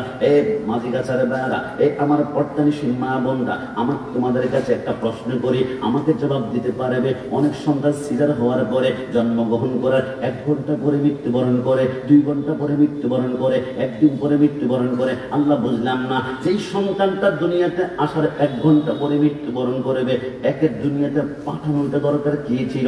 কেন পাঠিয়েছেন? মাকে 10 মাস 10 দিন কেন আপনি কষ্ট দিয়েছেন? আমার আল্লাহ বলে, আমি যে রহমান, তোমরা এখন টের পাও নাই। আল্লাহ রহমানের কি হলো? আমার আল্লাহ বলে, আমি আল্লাহ ছোট্ট বাচ্চাকে 1 দিন পরে কেন মৃত্যু করিয়েছি? আল্লাহ কেন? আমার আল্লাহ বলে, আমি যখন দেখি কোন সন্তানের আব্বা আম্মা ফুলসরাত পার হওয়ার জন্য এদের হাতে কোনো আমল নামা নাই, কোনো নামাজ নাই, কোনো নেক নাই, এরা কিভাবে পার হবে? ওদের সন্তানগুলো নাবালেগ অবস্থা আমি আল্লাহ দুনিয়ার জমিন থেকে নিয়ে যাই। অনেকে পানির মধ্যে ডুবিয়ে নিয়ে যায়, অনেকে গাড়ি অ্যাক্সিডেন্ট দুনিয়ার জমিন থেকে নিয়ে যায়। ওই নাবালেগ সন্তানগুলোকে আমার আল্লাহ বলবে, যা ফুলসরাত পার হ, তুই জান্নাতে চলে যা। ছোট্ট বাচ্চা বলবে, আল্লাহ আমি তো জান্নাতে যাব, কিন্তু আমার মা যে আমাকে 10 মাস 10 দিন গর্ভ ধারণ করেছে, রাত্রে বেলা ঘুমাতে পারে নাই, আমার বাবা ঘুমাতে পারে নাই, আমার আব্বা আম্মা কোথায়? আমার আল্লাহ বলবে, তোমার আব্বা আম্মা তো জাহান্নামে। আল্লাহ, আব্বা আম্মাকে জাহান্নামে রেখে আমি জান্নাতে পারবো না, আমাকে জাহান্নামে ঢুকিয়ে দিন। আমার আল্লাহ বলে, না, খবরদার, তোমার গায়ের মধ্যে পাপ লাগে নাই, তুমি মাসুম, তুমি নিষ্পাপ, তুমি জাহান্নামে যেতে পারো না। আল্লাহ, আমি যদি পবিত্র নিষ্পাপ হয়, আমার জবানটাও তাহলে নিষ্পাপ, নিষ্পাপ জবানের উসিলা আমার আব্বা আম্মাকে জান্নাতে দিয়ে দাও না। আমার আল্লাহ বলে, ছোট্ট বাচ্চাটা যখন আমার কাছে সুপারিশ করবে, আমার রহমতের সাগর তুফান শুরু হয়ে যাবে। আমি আল্লাহ সেকেন্ডারের ভিতরে জাহান্নাম থেকে আব্বা আম্মাকে নাবালেগ সন্তানের জবানের উসিলা তাকে জান্নাতে বানিয়ে দিব। জোরে বলে সুবহানাল্লাহ। নবীর উম্মত দাবি করা সুন্নাহ মানো না, নবীর অপমানে তোমার হৃদয়ে কাঁদে না। ডান হাত করে বলো ঠিক না? নবীর উম্মত দাবি করা সুন্নাহ মানো না, নবীর অপমানে তোমার হৃদয়ে কাঁদে না। তুমি বিজাতীয় সংস্কৃতিতে শোভেছ পরাণ, তুমি কেমন মুসলমান, তুমি কেমন মুসলমান? বলুন না, তুমি কেমন মুসলমান, তুমি কেমন মুসলমান? নামাজের সাথে নাই পরিচয়, নামাজের সাথে নাই পরিচয়, মানো না কোরআন। তুমি কেমন মুসলমান? তুমি কেমন মুসলমান? তুমি সুদের টাকায় প্রাসাদে গড়, ঘুষ ছাড়ো না, হিন্দু কিনা খেয়ে মরে খবর রাখো না। ডান হাত তুলে বলো ঠিক না? তুমি সুদের টাকায় প্রাসাদে গড়, ঘুষ ছাড়ো না, হিন্দু কিনা খেয়ে মরে খবর রাখো না। তুমি ঘুষ খেয়ে অবিচার করো, সাজিয়া প্রদান। তুমি কেমন মুসলমান? তুমি কেমন মুসলমান? নামাজের সাথে নাই পরিচয়, নামাজের সাথে নাই পরিচয়, মানো না কোরআন। তুমি কেমন মুসলমান?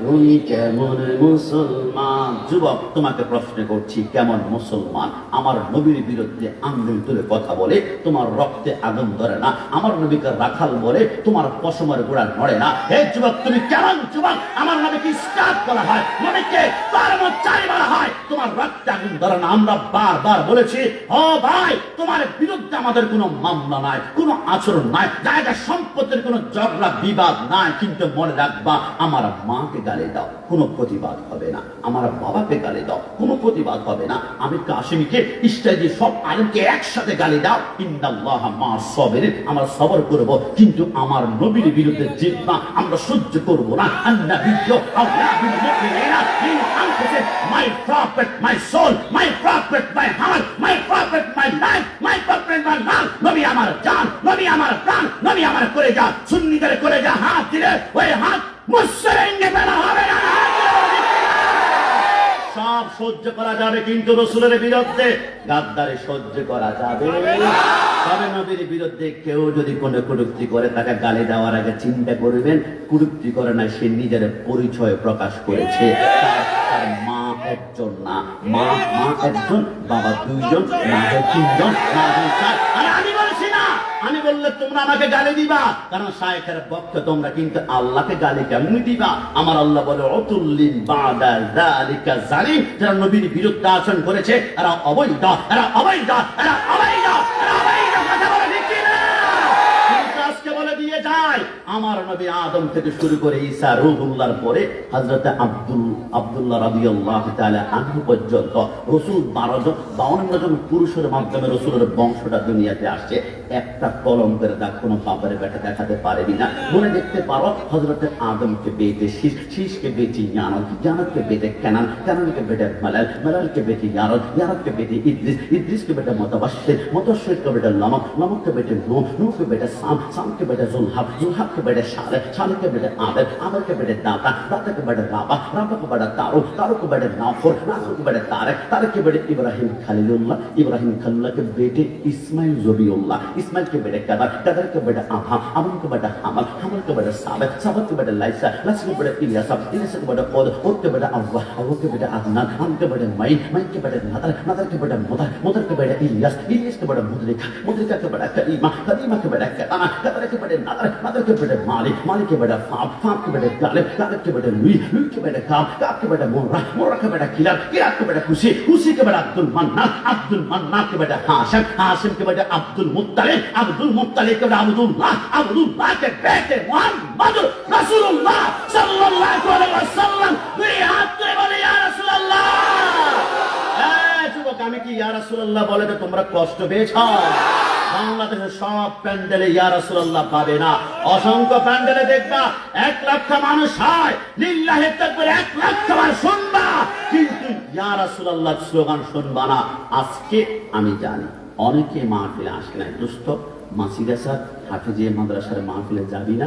যাব না। কেন? আর এটা বিদাতীদের মাহফিল, এটা মাদ্রাসাদের মাহফিল, এটা বিরানিখোর, এটা জিলাপিখোরদের মাহফিল। আমি বলি খবরদার, তুমি যেইখান থেকে শুনতে পারো, কোনো গালাগালি দেই নাই, একটু তোমাকে স্পষ্ট বলে যাব, আমি লিখিত দিলাম যেই প্যান্ডেলে রিসালাতের স্লোগান নাই, ইয়া রাসূলুল্লাহ স্লোগান নাই, কসম খোদার ওই প্যান্ডেলে আমার নবীও নাই। আর যেই প্যান্ডেলে আর যেই প্যান্ডেলের নবী নাই ওই প্যান্ডেলের রাহমাতুল লিল আলামিনের রহমত নাই। আর যেই প্যান্ডেলের রহমত নাই, কসম খোদার ওই প্যান্ডেলের যুবক ওয়াজ শুনবে, নামাজ পড়বে, দাঁড়িয়ে রাখবে, টুপি রাখবে, খোদার কসম যেই প্যান্ডেলে ইয়া রাসূলুল্লাহ স্লোগান নাই ওই প্যান্ডেলের যুবক নামাজ পড়বে, টুপি দাঁড়িয়ে সব থাকবে, নামাজটা পড়ে হাতের মধ্যে হকি স্টিক নিয়ে টঙ্গীর ইজতেমায় গিয়ে মুসলমান খুন করবে। কথা বলো ঠিক না? এই প্যান্ডেলে আমার নবী নাই, লিখে রাখো যেই প্যান্ডেলে ইয়া রাসূলুল্লাহ স্লোগান নাই ওই প্যান্ডেলের যুবক তাওহীদি স্লোগানে তাওহীদি জনতার নাম দিয়ে বাইতুল মুকাররমে জুতা নিক্ষেপ করবে। কথা বলো ঠিক না? এই প্যান্ডেলে আমার নবী নাই, কসম খোদার যাদের হৃদয়ে ইয়া রাসূলুল্লাহ স্লোগান নাই এরা মাথায় টুপি থাকবে, মুখে দাড়ি থাকবে, নামাজ পড়তে পড়তে কপালে দাগের কোনো অভাব হবে না, কিন্তু কসম খোদার এরা হাতের মধ্যে বিভিন্ন রান্দার চাপাতি নিয়ে এরা মুর্শিদ পরে গিয়ে গরু চুরি করতেও খারাপ লাগবে। কথা বলা হয়েছে না?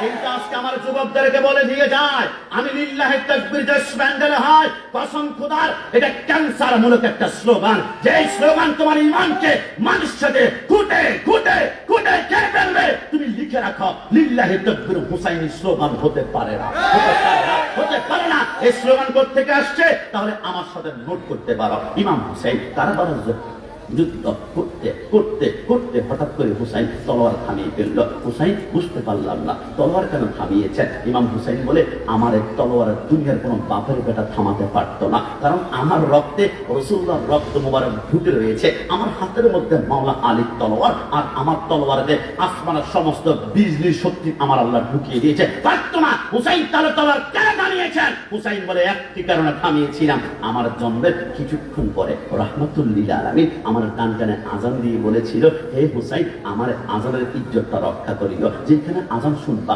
দুনিয়ার যত গুরুত্বপূর্ণ কাজ থাকবে স্টপ করে ফেলবা, স্টপ করে ফেলবা। আমি তলোয়ার থামাতাম না। আমি কারবালাতে যুদ্ধ করতে করতে হঠাৎ করে ডান পাশে মসজিদ থেকে আল্লাহু আকবার আজানের ধ্বনি বের হয়েছে। আমি চিন্তা করলাম রাসূল তো বলেছে তলোয়ার থামাতে, এখন তলোয়ার যদি থামাই তো আমার গরদান চলে যাবে, তলোয়ার যদি না থামাই আমার জীবন থাকবে, কিন্তু রাসূলের সাথে ওয়াদা আমার বরখেলাপ হয়ে যাবে। আমি চিন্তা করলাম জীবন রাখবো নাকি রাসূলের সাথে ওয়াদা বরখেলাপ। চিন্তা করলাম 1 কোটি বার আমার জীবন কোরবান দিব, কিন্তু রাসূলের সাথে ওয়াদা ভঙ্গ করতে পারি না। একটু দাঁড়ান বলে সুবহানাল্লাহ।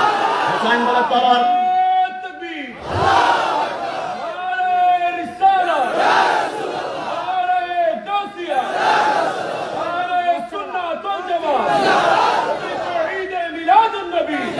হুসাইন বলে আমি তলোয়ার থামালাম। আমার চারপাশে তারিখে খুলাফা আল্লামা জারউদ্দিন সুয়ুতী রেখে হুসাইন বলে 4000 এজিদ সৈন্যরা, এজিদের বাচ্চারা আমার চারপাশে শকুনের মতো দৌড়ল, উপরে তীর, উপরে বল্লম, উপরে তলোয়ার। হুসাইন তলোয়ারের নিচে বলে আরে বোকা, আমার নানা বলেছে কারবালার জমিনে নাকি আমি শহীদ হব, আমার এক এক ফোঁটা রক্তের বিনিময় 70,000 গুণাকার উম্মত ফুলসেরাত পার হবে, আমি জানি শহীদ করবে, তবে তলোয়ারের নিচে আমি তোমাদের কাছে একটা জিনিস চাই। এজিদ বাহিনী বলে কি তুমি এজিদের হাতে বায়াত গ্রহণ করবা? হুসাইন বলে বোকা নাকি, আমার সন্তান আলী আসগরের কলিজায় তীর মেরে তোরা 3 টুকরা করে দিয়েছিস, আমার সন্তান আলী আকবরকে 38 টুকরা করে কারবালার জমিনে 71 জনের দেহ মাথা কল্লা থই থই করে গরম রক্ত পড়ে আছে, রক্তের সাথে গাদ্দারি করতে পারি না, তো কি চাও? হুসাইন তলোয়ারের নিচে একটা জিনিস চেয়েছিল, ইয়া আইয়ুহাল্লাযীনা আমানুস্তাঈনু বিস-সাবরি ওয়াস-সালাহ ওয়াস-সালাহ ওয়াস-সালাহ, আমাকে 2 রাকাত নামাজ পড়তে সুযোগ দাও। হুসাইন তলোয়ারের নিচে বলে নামাজ, আর আমাকে আমার দোস্ত বলে দোস্ত নামাজ পড়বি না, আমার প্যান্টে একটু সমস্যা আছে, দোস্ত নামাজ পড়বি না, আমার লুঙ্গিতে একটু সমস্যা আছে, দোস্ত নামাজ পড়বি না, গতকালকে রাতে গোসল করতে পারে না, আর দোস্ত নামাজ পড়বি না, আমার খেলাটা একটু বাকি আছে। হুসাইন তলোয়ার বল্লমের নিচে বলে নামাজ, আর আমার কাছে সময় আছে, নামাজ পড়তে চাই না। হুসাইনের দাবি করা কঠিন হয়ে যাবে। হুসাইন দাবি করতে হলে যে কোনো মুসিবতে কষ্টে সালাত চিদা ওয়াল্লাযীনা ইয়াবিতুনা লিরাব্বিহিম সুজদান ওয়া কিয়ামা। হুসাইনের সামনে এজিদ বাহিনী বলে জান্নাতের যুবকদের সরদার 2 রাকাত নামাজ পড়ার সুযোগ দিলে কি হবে? আমরা 4000 সৈন্য তীর ধরা আছি, বল্লম ধরা আছি। সামনে কারবালার মধ্যে শফি ও কারবি রহমতুল্লাহ লেখে ইমাম হুসাইনকে 2 রাকাত নামাজ পড়ার সুযোগ দেওয়া হলো। যদি মিথ্যা কথা বলে আল্লাহ জবানটা বন্ধ করবে। ইমাম হুসাইন প্রথম রাকাতে দুইটা সেজদা কমপ্লিট করেছে। দ্বিতীয় রাকাতে একটা সেজদা নিয়ে বাকি একটা সেজদা থেকে যখন যাচ্ছিল, ইয়াজিদ বাহিনী বলে কি হোসেনের তরবার তো বিজলির মতো ঘুরতেছে, মনে হয় গাজরও তো এমন ভাবে কাটে না, শশাও তো কাটে না, লেবু তো কাটে না। হোসেন যদি বাকি সেজদা দিয়ে একবার তরবার নিয়ে পলট মেরে আরেকবার দাঁড়িয়ে যায়, একটা ইয়াজিদ বাহিনী করে রাখবে না। একটা কাজ করা, হোসেন বাকি সেজদা করার আগে তীর মারতে শুরু করা। ইতিমধ্যে 147টা তীরে পশমের গোড়ায় গোড়ায় ঢুকিয়ে দিয়েছে, 137টা বন্ধ বেড়ে দিয়েছে, আর তলোয়ার দিয়ে গুস্তুগুলা হাড্ডির সাথে কিমার মতো লটকে আছে। হুসাইন চিত হয়ে রক্তাক্ত অনেক কষ্টে দুইটা হাত একসাথ করে বলেছিল, আল্লাহ আমি কিচ্ছু চাই নাই, আমি 2 রাকাতের নামাজে 4টা সেজদা চেয়েছিলাম, আল্লাহ 3টা সেজদা হয়েছে, একটা সেজদা দিতে পারি নাই, আল্লাহ একটু শক্তি দাও, আমি একটু বসবো, বাকি সেজদাটা করে আল্লাহকুম মুত্তাকাসুর হাত্তা যুরতুমুল মাকাবির, আমি কবর থেকে অগ্রসর হব। আমার আল্লাহ বলে লা মুমকিন, আল্লাহ দিন না, একটা সেজদা করার শক্তি। আমার আল্লাহ বলে লা মুমকিন, সম্ভব নয়, আল্লাহ দিন না। আল্লাহ বলে না, আল্লাহ দিবেন না কেন? আমার আল্লাহ বলে হুসাইন বাকি একটা সেজদায় কারবালায় নয়, বাকি একটা সেজদা দিবা, কুল্লু মান আলাইহা ফান ওয়া ইয়াবকা ওয়াজহু রাব্বিকা যুল জালালি ওয়াল ইকরাম, বাকি একটা সেজদা দিবা কিয়ামতের ময়দানে ডাইরেক্ট আমি আল্লাহর কুদরতে কদমে আমি ওয়াদা করলাম, ওই একটা সেজদার বিনিময়ে তুমি হাসান হুসাইন আলী ফাতিমাকে মহব্বত করে শুহাদায়ে কারবালা মাহফিল করবে। প্রত্যেকটা হুসাইনকে আমি আল্লাহ চোখের পলকে পুলসিরাত পার করে জান্নাতে বসিয়ে দিব। চলে বলে সুবহানাল্লাহ।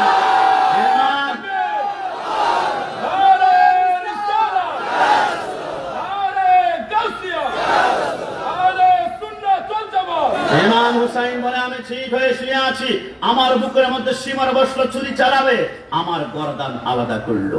ইমাম হুসাইনের মাথার চুলগুলা ছিল বাপরি চুল, আমার বাপরি চুলের মধ্যে ধরে হুসাইনের মাথা যখন উপরের দিকে উত্তোলন করলো, রক্তের ফোঁটাগুলা পড়ে ইয়াজিদ বাহিনীকে বললো, হ্যাঁ সুলতানের কারবালা শেষ, ইয়াজিদ বাহিনী আর ইয়াজিদ বাহিনী আর সমস্ত ইয়াজিদ বাহিনী যখন একসাথ হলো কারবালার জমিনে, একজন মাত্র বেঁচে ছিলেন।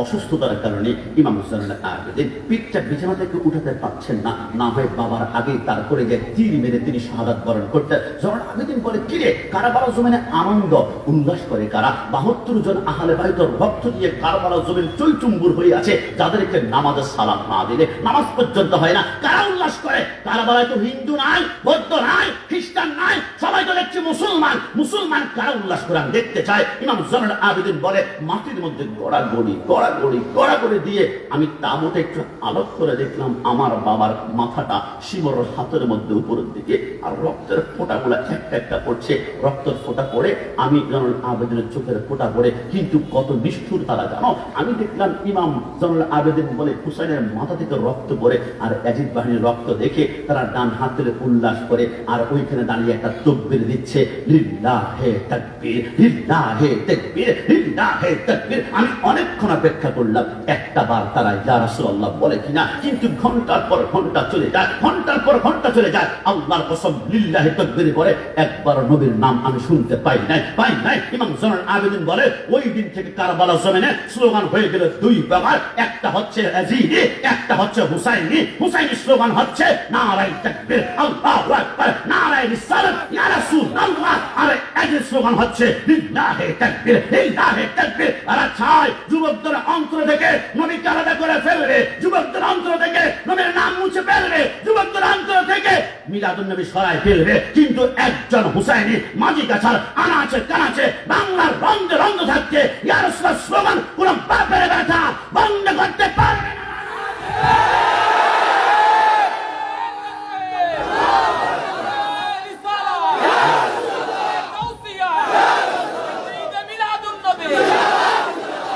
আমার যুবক ভাইরা আজকে থেকে লিখে রাখো, হিন্দুরা কিন্তু আল্লাহকে বিশ্বাস করে, তারা আল্লাহকে ভগবান ভগবান বলে ডাকে। যেই প্যান্ডেলে ইয়া রাসূলুল্লাহ নাই, ওই প্যান্ডেল হিন্দুদের প্যান্ডেলের মতো হতে পারে। কথা বলো ঠিক না? হিন্দুরা আল্লাহকে বলে ভগবান, আল্লাহকে বিশ্বাস করে।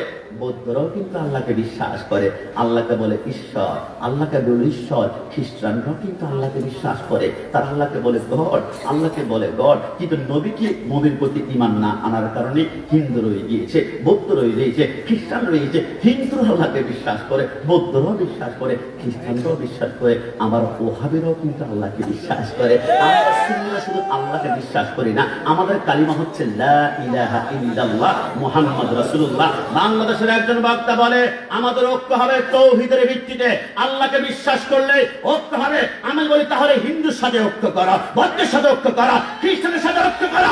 সুন্নিরা তোদের সাথে ঐক্য করবে না। সুন্নিরা যেই প্যান্ডেলে ইয়া রাসূলুল্লাহ নাই ওদের সাথে মৃত্যু হতে পারে, ঐক্য হতে পারে না। কথা বলা ঠিক না? ঐক্য হবে দুইটা স্লোগানের ভিত্তিতে, একটা হচ্ছে নারায়ে তাকবীর, আরেকটা হচ্ছে নারায়ে রিসালাত। ইয়া রাসূলুল্লাহ জোরে বলি সুবহানাল্লাহ। ওই নবীর পক্ষে যাব, কষ্ট নিবা না। আপনাদের মাঝে গাছা কোন ছেলে কোন মেয়ে যখন প্রেম করে তখন ছেলে কিন্তু মাথার মধ্যে অসংখ্য কলঙ্ক বদনাম মাথায় নিতে হয়। যুবক আমার বুঝে আসে না, একটা মেয়ের সাথে প্রেম করতে কলঙ্ক বদনাম নিতে তুমি রাজি, কিন্তু মদিনাওয়ালার সাথে প্রেম করবা কলঙ্ক মাথায় নিবা না, বদনাম মাথায় নিবা না, এমনটা হতে পারে না। নবীর সাথে প্রেম করতে হলে কলঙ্ক নিতে হবে। মাঝে মাঝে কোনো কারণ ছাড়াই তোমাকে বদনাম দিবে, তুমি নাকি বিদআতি, তুমি নাকি বিদআতি, তুমি নাকি বিদআতি। নবীর সাথে প্রেম করলে তোমাকে কলঙ্ক দিবে, তুমি নাকি মাজারে পূজারি, তুমি নাকি মাজারে পূজারি। মাঝে মাঝে তোমার নবীর সাথে প্রেম করলে বদনাম দিবে, তুমি নাকি জিরাপিখোর, তুমি নাকি বিড়ালিখোর, তুমি নাকি গরম সুন্নি। আমরা বলি আল্লাহর কসম তামাম দুনিয়া একদিকে যাবে। যত বদনাম দাও বিসমিল্লাহ ওয়ালা মিল্লাতি রাসূলিল্লাহ বলে কবর রাখার পরে মদিনা বলে একটা মুস্কি হাসি দিলে তোমার বদনাম অন্যদিকে ভেসে যাবে। আমরা মদিনাওয়ালার সুপারিশ নিয়ে জান্নাতে দহন করব। কথা বলে ঠিক না? আমি এক সপ্তাহ পূর্বে পদ্মা সেতু পার হওয়ার পরে রাজবাড়ি একটা থানা জেলা আছে, আমি প্রোগ্রামে গেলাম। একজন রিক্সার ড্রাইভার এসে দৌড় দিয়ে আমাকে জড়াই ধরলো। আমি বললাম হুজুর আপনার আলোচনা শুনি। আমি বললাম আমরা নগণ্য। আমাকে হুজুর কান্না করে বলে কসম হুজুর বিশ্বাস করেন লেবু এক পিস কেটে যদি চোখের মধ্যে টিপ মারি আমার চোখের পানি বের হয় না, কিন্তু ইয়া নবী সাল্লাল্লাহু আলাইহি ওয়াসাল্লাম বললে হুজুর আমার চোখের পানি আমি ধরে রাখতে পারি না। বরকর করে পড়ে হুজুর আমি রিক্সার ড্রাইভার হতে পারি, ভ্যান চালক হতে পারে হুজুর, আমার করে যে একটু কেটে দেখেন নবী প্রেমের সাগর আপনি পাবেন। আমি বললাম কি করবো বলো তো? বলো হুজুর আমার তো এলেম নাই, কোনটা যে হক কোন আলেম যে বেহক কোনটা যে বাতিল আমি তো চিনতে পারছি না। হুজুর চেষ্টা করি কোন আহলে সুন্নাত ওয়াল জামাতের নবী প্রেমিক আলেমের পিছনে নামাজ পড়তে। এখন কোন আলেম যে আহলে সুন্নাত ওয়াল জামাত কোনটা যে বাতিল আমি চিনবো কেমন বাবু? হুজুর এমন কোন সূত্র আছে যে চেহারার দিকে তাকালেই 1 মিনিটে বলা যাবে এটা হক এটা বাতিল? আমি বললাম 1 মিনিট লাগবে না, 30 সেকেন্ডে চিনতে পারবা। শুধু কোন এলেম লাগবে না, শুধু চেহারার দিকে তাকিয়ে বলতে পারবা এটা হক এটা বাতিল। হুজুর 30 সেকেন্ডে বলা যাবে। আমি বললাম 30 সেকেন্ড অনেক লম্বা, বাদ দাও, আরো 20 সেকেন্ড বাদ দিলাম। 10 সেকেন্ডে শুধু চেহারার দিকে এক নজর তাকালে বলতে পারবা এটা হক এটা বাতিল। হুজুর কেমনে? আমি বললাম খোদার কসম যার হৃদয়ে যার কলিজায় আকীদা হবে রাসূল নূর, ওই লোকটা কালো হলো তার চেহারায় নূর চমকাবে, নূর চমকাবে, নূর চমকাবে। আর তার হৃদয়ে আকীদা মাটি, ওই যত সুন্দর হোক না কেন তার চেহারা গাদ্দার গাদ্দার মনে হবে। কথা বলা ঠিক না? সুন্নিদের চেহারার দিকে তাকান, আল্লামা গোলাম কিবরিয়া আল কাদরি হুজুরের চেহারার দিকে তাকান। কোন মশলা আমরা চেহারার মধ্যে মাখি না রে বাবা, পন্স মাখি না, কোন ফেস ওয়াশ মাখতে হয় না। নবীকে যারা নূর মানবে এদের চেহারা অটোমেটিকলি এমনিতেই নূরানি হবে। কথা বলা ঠিক না? এই জন্য আমাদের মুফতি গিয়াসউদ্দিন তাহেরি সাহেবকে চিনি না, বাংলার জমিনে এমন লোক পাওয়া যাবে না। তিনি মাঝে মাঝে ডায়লগ বলে আমি তো বালানা বালাইয়া খাই, তো আমরা বলি ও হাবি বালানা সুন্নি হইয়া খাইতে। কথা বলা ঠিক কি? আমি কি সুন্নি বলে তারপর রাগ করেছে? সুন্নি করেছে খুশি নেবে, দুই হাত তুলে তো দেখাতে হবে খুশি নেবে। কোরআনের কথাগুলো হাদিসের কথাগুলো মাইনা মাইনা চইল, ও হাবিবালানা সুন্নি হইয়া খাই। না না আপনার মনে ভয় পাচ্ছেন, কোনো সমস্যা আছে? সুন্নি করেছে খুশি হলে জবানটা আমার সাথে নাড়িয়ে নাড়িয়ে মুস্কি মুস্কি বলবেন। হঠাৎ করে আপনার আশেপাশে কারো চেহারা হঠাৎ করে কালো হয়ে গিয়েছে, বুঝতে হবে গন্ডগোলটা ওইখানে গিয়েছে। সুন্নি পড়েছে কারা খুশি? কোরআনের কথাগুলো হাদিসের কথাগুলো মাইনা মাইনা চইল, ও হাবিবালানা নবীকে মাটি বলে ও হাবি যারা, নুরুন আলা নূর নবী বলেন আল্লাহ তাআলা। ডান হাত তুলে বলা ঠিক না? নবীর নূরে সবই পয়দা, নবীর নূরে সবই পয়দা, হাদিস খুইলা দেখো ও হাবিবালানা সুন্নি হইয়া সকালবেলা টং দোকানে, চায়ের দোকানে অনেক মুরব্বী চায়ের কাপ হাতের মধ্যে নিয়ে বলবে, গোলাম রাব্বানী কাশমি ছেলেটা 1 ঘন্টা 20 মিনিট তো চমৎকার আলোচনা করছিল, লাস্টে আমার ওহাবি সুন্নি এইগুলা বলার কি দরকার ছিল? আল্লাহর কসম করে বলি, ওহাবি শব্দ যার শুনলে যাদের মাথার রক্ত গরম হয়ে যায়, আমি গ্যারান্টি দিয়ে বললাম এদের ইমানে ক্যান্সার হয়েছে। কিন্তু এখানে বসে আমি 3 বার বলেছি আমি সুন্নি, আমি সুন্নি, আমি সুন্নি। আমি কি দরজা বন্ধ করে গোপনে গোপনে বলেছি? আসলে মাইক আছে চট্টগ্রাম কুমিল্লা সিটি কর্পোরেশনের কোনায় কোনায় 1 লক্ষ মাইক লাগাও, এইখানে বসে 1 লক্ষ বার আমি বলবো আমি শুনবি, আমি শুনবি, আমি শুনবি। কিন্তু আমার মতো মামিরার সাথে কোনো বাবারে বেটা আছে একবার মাইকের সামনে এসে বলবো, হুজুর আমি ওহাবি, আমার জন্য খাস করে দোয়া করে মানুষ শুধু মারতে মারতে গোমতী নদীর মধ্যে নিক্ষেপ করবে, কারণ ওহাবি পরিচয় দেওয়া যায় না। এটা গুস্তাখ রসুলের পরিচয়, এটা দুশ্মন রসুলের পরিচয়। কিন্তু আমরা সুন্নিরা সুন্নি পরিচয় ভয় পাই না কেন জানো? আমরা জানি কিয়ামতে 73 দলের একটা দল হবে জান্নাতি, লা শাক্কা ওয়ালা রাইবা আন্নাহুম আহলে সুন্নাতি ওয়াল জামাত। ওইটা হচ্ছে একমাত্র আহলে সুন্নাত ওয়াল জামাত জান্নাতি। তো সুন্নিরা যেহেতু জান্নাতি দল, জান্নাতের পরিচয় দিতে ভয় লাগে না, দল লাগে না। মৃত্যুর আগ পর্যন্ত নিঃশ্বাস নাকের ডগায় যতক্ষণ থাকবে চিৎকার দিয়ে বলবো আমরা সুন্নি জনতা। ডান হাত তুলে বলো দেখি না। যুবক তোমাদেরকে বিদাতি বলবে, কিন্তু আমি লিখে দিলাম কসম খোদার সুন্নিরা বিদাতি নয়, সুন্নিরা বিদাতি নয়। বিদাতি কারা? আমার থেকে ম্যাথমেটিক অঙ্ক ডাক্তারে ভালো, অ্যালজেব্রা বীজগণিতে ভালো, পরিসংখ্যানে ভালো, আপনারা আমার থেকে ভালো বুঝবেন। একটু বলুন তো, হিসাবটা করুন তো, আসল বিদাতি কারা? আমি যদি আপনাকে প্রশ্ন করি who is the founder of Wahhabism, ওহাবিইজমের প্রতিষ্ঠাতা কে? আপনি বলবেন আব্দুল ওহাব নজরী। আমি যদি প্রশ্ন করি who is the founder of Qadiani, কাদিয়ানির প্রতিষ্ঠাতা কে? আপনি বলবেন মির্জা গোলাম আহমদ কাদিয়ানি। আমি যদি প্রশ্ন করি who is the founder of Jamaat Islami, Jamaat ইসলামের প্রতিষ্ঠাতা কে? আপনি বলবেন আবুল আলা মওদুদী। আমি যদি প্রশ্ন করি who is the founder of Deobandism, দেওবন্দিজমের প্রতিষ্ঠাতা কে? আপনি বলবেন কাসেম নানতুবি। আমি যদি প্রশ্ন করি who is the founder of আহলে হাদিস, আহলে হাদিসের প্রতিষ্ঠাতা কে? আপনি বলবেন ইবনে তাইমিয়া। কিন্তু আমি যদি প্রশ্ন করি who is the founder of আহলে সুন্নাত ওয়াল জামাত, আহলে সুন্নাত ওয়াল জামাতের প্রতিষ্ঠাতা কে? অনলি ওয়ান পারসন, সাইয়্যিদুল মুরসালিন, খাতাবুন নবিয়্যিন, শাফিউল মুসলিমিন, আনিসুল ওয়ারিদিন, রাহমাতাল লিল আলামিন, রাহাতাল আশিকিন, মুরাদুল মুশতাকিন, শামসুল আরিফিন, মিসবাহুল মুকাররামিন, সাইয়্যিদুস সাকালাইন, নবীউল হারামাইন, ইমামুল কিবলাতান। তাহলে বোঝা গেল বিদাত শব্দের অর্থ নতুন আবিষ্কার। নতুন দল কিন্তু আমরা বানাইনি, নতুন নেতা কিন্তু আমরা বানাইনি, নতুন গ্রুপ কিন্তু আমরা বানাইনি, নতুন রাজনীতির ময়দানে কিন্তু আমরা নামেনি। 1450 বছর আগে নবী যেই দল দিয়ে গিয়েছে আহলে সুন্নাত ওয়াল জামাত, ওই দলে আছি। বুলেট মারবা, অস্ত্র মারবা, গ্রেনেড মারবা, ডানে নয়, বামে নয়, সামনে নয়, পিছনে নয়। সুন্নিরা একমাত্র আহলে সুন্নাত ওয়াল জামাত টিকে রাখবে। তবে মনে রেখো, তোমরা বিদআত করেছ, নতুন দল বানিয়েছ, নতুন নেতা বানিয়েছ। তোমরা বিদআতি করে উল্টা সুন্নিদেরকে বিদআতি বলো। মনে রাখো, সুন্নিরা বিদআতি নয়, সুন্নিরা একমাত্র জান্নাতি দল। ডান হাত তুলে বলো দেখি না। যুবক তোমাদেরকে ভেলকি মারবে কি জানো? সুন্নিদের প্যান্ডেল ছোট, সুন্নিদের প্যান্ডেলে মানুষ কম, সুন্নিদের প্যান্ডেলে ক্যামেরা কম। ওদের প্যান্ডেল চট্টগ্রাম প্যারেড ময়দান, যশোরের আলবিন বাউন্ডারির বিশাল মাঠে 20 লক্ষ 30 লক্ষ মানুষ। খবরদার, বড় প্যান্ডেল দেখলে হক মনে করা যাবে না।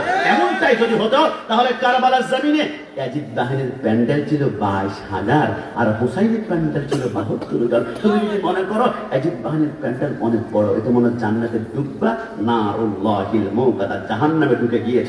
আর প্যান্ডেল কোথায় ছোট, মানুষ কোথায় কম, ক্যামেরা কোথায় কম, ওইটা দেখার বিষয় নয়। দেখার বিষয় কোন প্যান্ডেলে হুব্বে মুস্তাফা আছে, কোন প্যান্ডেলে নবীর প্রেম আছে, কোন প্যান্ডেলে হাসান হুসাইন আলী মা ফাতেমা আছে। ওইটা ছোট্ট প্যান্ডেল হবে, নিঃশ্বাসটা বন্ধ হওয়ার পরে দেখবা যারা দুনিয়ার মতো রাহমাতুল লিল আলামিনের সামনে তুমি জান্নাতে বসা আছো। কথা বলো ঠিক কি না? এই জন্য আমরা বলি আমাদের নবী প্রেমের কোনো কমতি নাই। তাই তো আমরা সরকারে মদিনাকে কাউবয়, ইসলাম রসুলকে কর্মচারী বলেছে। সুন্নি জনতা নিজের জান ভাইয়ের বিরুদ্ধে লেগে গিয়েছে। ওয়াইফ বলে তিনি অনেক সুন্দর আলোচনা করে, আর তোর রাত 1 তালাক 2 তালাক 3 তালাক, নবীর বিরুদ্ধে আচরণ করবি, তোর সাথে কোনো সম্পর্ক হবে না। রাস্তার মুসি যদি নবীকে আলাইহিস সালাম আলাইকা বলে জীবনে না দেখলেও তাকে বুকের সাথে টান দিয়ে ধরবে, কারণ আমাদের বন্ধুত্ব হবে নবীর প্রেমের কারণে, দুশ্মনী হবে নবীর দুশ্মনের কারণে। কথা বলো ঠিক কিনা?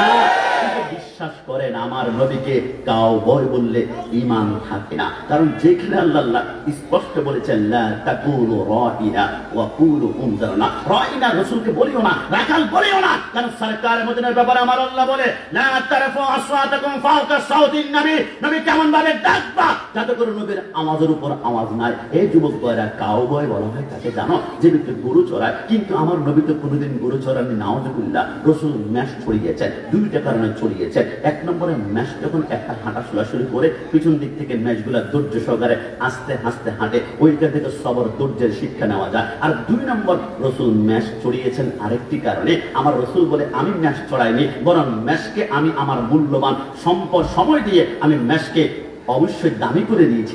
সুবহানাল্লাহ। আমার সরকার মদিনাকে মা খাদিজা কুবরা রাদিয়াল্লাহু তাআলা স্টাফ কর্মচারী বলেছে, কিন্তু নবী আমার কর্মচারী ছিলেন না। হে যুবক, মা খাদিজার সাথে আমার রাসূল ব্যবসা করেছেন। কি ব্যবসা জানেন? এটাকে বলা হয় মুদারাবা ব্যবসা। মুদারাবা মানে হচ্ছে তুমি আমাকে টাকা দিবা, আমি ব্যবসা করব।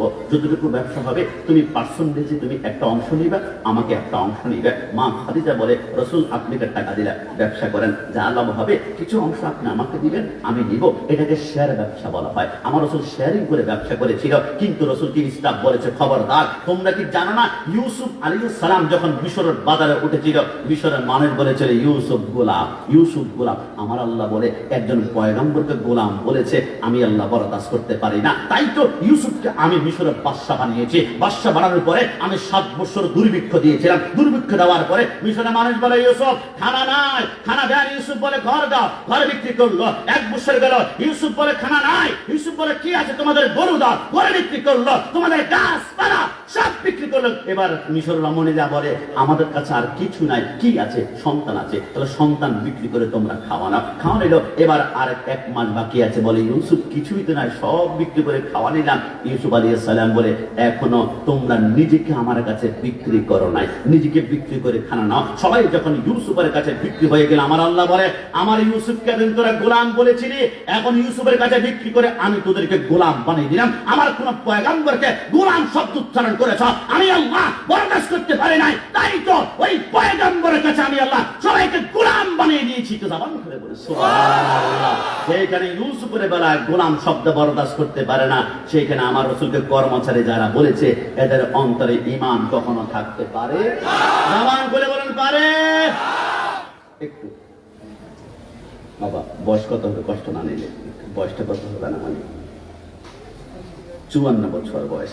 আমার ভাইজানকে জিজ্ঞাসা করেন, মনে করেন 30 বছর উনি একটানা 5 ওয়াক্ত নামাজ পড়েন, কেন কেন আমরা নবী নবী করে জানেন?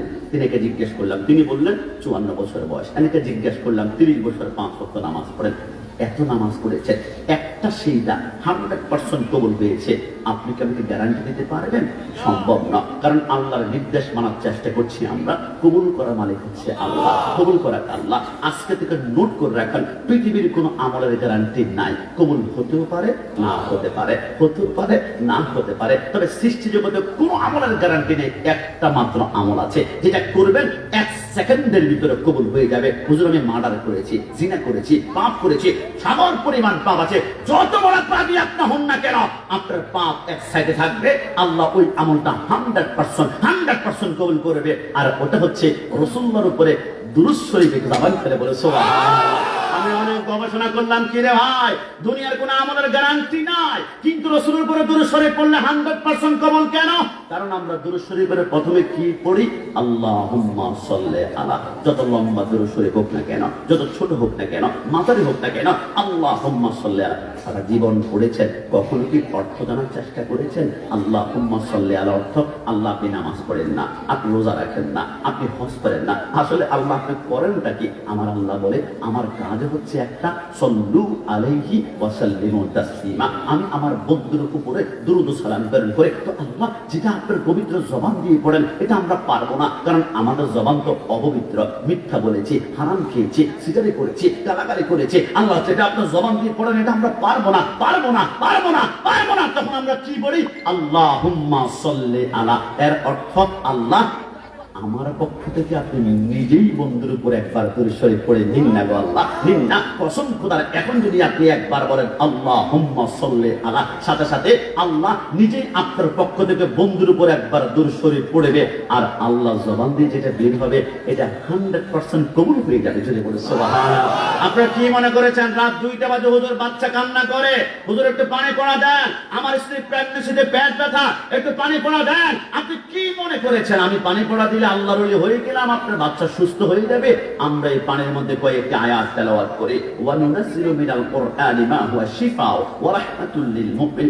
এরপর পানি মেডিসিন হবে, আমরা গ্যারান্টি দিতে পারি না। এরপর আমরা 3 বার, না হয় 10 বার, না হয় 11, সময় থাকলে 33, না হয় 55, না হয় 111 বার দরুদ শরীফ পড়ে পানিটার মধ্যে যখন ফু দেই, আল্লাহর কসম মৃত্যু ছাড়া যেই কোন রোগকে ভালো করতে পারে এই পানিটা একটা মেডিসিন হয়ে যায়। জবান খুলে বলে সুবহানাল্লাহ।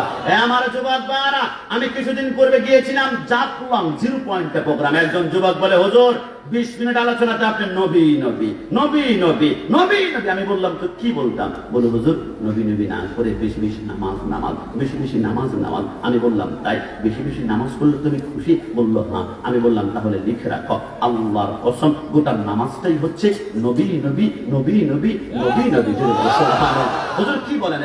সুন্নিরা চাপার জোরে কথা বলে না, সুন্নিরা হিংস্র নয়। শাপলা চত্বরে কি মারামারি আমরা করেছিলাম, আর বার্ষিক চত্বরে যুবকেরা পার রক্তে সুন্নিরা কোনোদিন কেটেছে?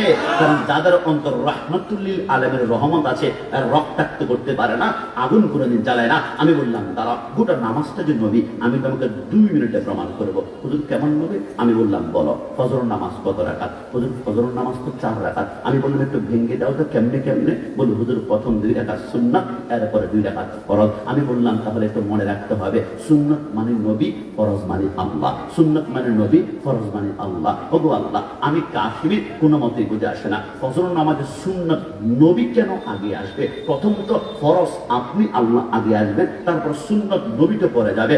আল্লাহ, আমরা নারায়ে তাকবীরের পরে নারায়ে সালাত কেন লাগাই? আমাদেরকে মুশরিক বলে, অনেকে বিদআতি বলে। আল্লাহ, আমরা তো আল্লাহু আকবার আগে লিখি, ইয়া রাসূলুল্লাহ পরে লিখি, কিন্তু আপনি ফজর নামাজের ডাইরেক্ট সুন্নাত আগে, ইয়া রাসূলুল্লাহ আগে, আল্লাহু আকবার পরে। আপনার উপর বাতিলে কোনো আবার ফতোয়াবাজি শুরু করে কিনা গো আল্লাহ? আমার আল্লাহ বলে না, এরা জানে না। আল্লাহ তাহলে কেন দিয়েছেন প্রথম সুন্নাত? আমার আল্লাহ বলে লিখে না, বান্দা তুমি ফজরের সময় কোথায় যাও? মসজিদে কেন যাও? নামাজ পড়তে। নামাজ কেন পড়বা? আসসালাতু মিফতাহুল জান্নাহ, নামাজ হচ্ছে জান্নাতের চাবি। ও, নামাজটাকে জান্নাতের চাবি বানাতে চাও? হ্যাঁ আল্লাহ, আমার আল্লাহ বলে নামাজটাকে যদি জান্নাতের চাবি বানাতে চাও, একটু মনে রাখবা, প্রথম হচ্ছে সুন্নত। সুন্নত মানে নবী। তো নামাজ যে পড়তে যাচ্ছ, প্রথমে আমার নবীর সাথে তোমার সম্পর্ক কেমন? নবীকে কি আমাকে মাটির মানুষ বলো? নবী কি ইয়া নবী সালাম আলাইকে বলে বিদআতি বলে তোমরা গালি দাও? মিলাদুন নবী আসলে বিদআতি বলে গালি দাও? যদি এমনটা হয়, তাহলে নামাজ পড়তে পড়তে কপালে দাগ পড়বে, আমিলাতুন নাসিবাতুন তাসলা নারান হামিয়া, তোমাকে তোমার নামাজ জাহান্নামে নেবে। আর যদি প্রথম সুন্নাত দিয়েছি কেন জানো? আগে নামাজ পড়তে এসেছো, আগে আমার নবীর সাথে মহাব্বতের কানেকশন লাগাও, নবীকে মহাব্বত করো, নবীকে নূর মানো, নবীকে হাজার নাজার মানো। নবী যদি রাজি হয়ে যায়, এরপরে 2 রাকাত ফরজ নামাজ পড়ে সিধা উঠাও, ওই নামাজটা জান্নাতের তারা ঘোড়ার ছাড়ে হয়ে যাবে। সুবহানাল্লাহ। আপনি খেয়াল করেছেন জোহরের আগেও কিন্তু 4 রাকাত সুন্নাত। আল্লাহ আগে সুন্নত কেন? ফরজ। আপনি আল্লাহ আগে আসবেন, সুন্নত তো পরে, নবী তো পরে। আমার আল্লাহ বলে খবরদার, আগে সুন্নত দিয়েছি, নামাজ পড়তে এসছো, আগে নবীর সাথে মোহাম্মদের কানেকশন ঠিক মতো লাগাও। আসর নামাজ পড়তে গিয়েছেন, খেয়াল করেছেন আসর আগেও কিন্তু 4 রাকাত সুন্নত। ঈশার নামাজ পড়তে গিয়েছেন, ঈশার আগেও সুন্নত। আল্লাহ বুঝলাম না, আমার আল্লাহ বলে বুঝার দরকার নাই, আগে নবীর সাথে মোহাব্বত লাগা, তারপর আমি আল্লাহ রাজি হবো। আল্লাহ মাগরিবের সময় কি মোহাব্বত কমে গিয়েছে? মাগরিবের আগে কোনো সুন্নত নাই কেন? আমার আল্লাহ বলে 5 ওয়াক্ত নামাজেই যদি বন্ধুকে আগে জায়গা দেয়। অনেকে বলবে বন্ধুকে পেয়েছি তো আলহামদুলিল্লাহ, কিন্তু আমি আল্লাহ এক জায়গায় নিজেকে আগে রেখে আমি প্রমাণ করে দিলাম, আমি আল্লাহ খালেক, আমার বন্ধু মাখলুক। কেউ যদি খালেককে রাজি করতে চাও, তাহলে আমার বন্ধুর প্রেমে পড়ে যাও। বন্ধু যদি একবার রাজি হয়ে যায়, আল্লাহুল মাওলা ফারাহুল কুল, তুমি আর জান্নাত তালাশ করতে হবে না, জান্নাত তোমার কদমে এসে চুমা খাবে। একটু জবান খুলে বলি সুবহানাল্লাহ। কি নারায়ে তাকবীর। আমার আমাদের তো ছোট হবে, আপনাদের বড় হবে। নারায়ে রিসালাত, নারায়ে আল্লাহু আকবার, নারায়ে রিসালাত, নারায়ে রিসালাত। আশিক সাহেবের আগমন, হাফেজ অলিউল্লাহ আশিকি সাহেবের আগমন, মাহফিল কমিটির পক্ষ থেকে নারে তাকবীর, নারে রিসালাত, আশিকি সাহেবের আগমন, আল্লামা হাফেজ অলিউল্লাহ আশিকি সাহেবের আগমন, নারে তাকবীর, নারে রিসালাত, নারে গাউসিয়া। মাঝিগাছার পক্ষ থেকে, শ্রীপুর মাঝিগাছার পক্ষ থেকে, কাদেরিয়া সুন্নি হাফিজিয়া মাদ্রাসার পক্ষ থেকে নারে তাকবীর, নারে রিসালাত, নারে গাউসিয়া।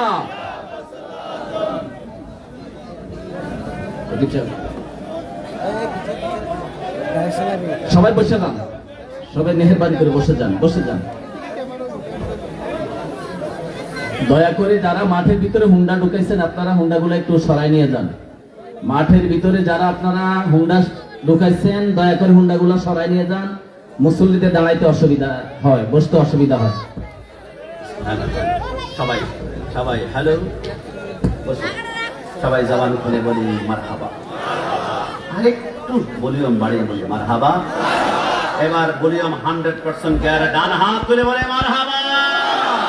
হুজুরকে পরিচয় করিয়ে দেওয়া মানে বোকামি করা, কারণ বাংলার আশিক রাসূলের অন্তরে আল্লামা আশিক হুজুর জায়গা করে নিয়েছেন। যখনই নবীর রওজা শরীফ দেখে মন ভরে না বলেছিল, এই জন্য আল্লামা আশিক হুজুরকে দেখলে আমাদের মোহাব্বত ভালোবাসার ঝড় তোলে। ইনার সাথে আমাদের যুবক ভাইরা, আল্লামা আশিক হুজুরের সাথে রক্তের সম্পর্ক নাই, তবে রক্তের চাইতে দামি সম্পর্কের নাম হচ্ছে ইমানি সম্পর্ক। কথা বলো ঠিক কিনা? ওদেরকে বসিয়ে রেখে লম্বা কথা বলা একদম আদবের বরখেলাপ হবে।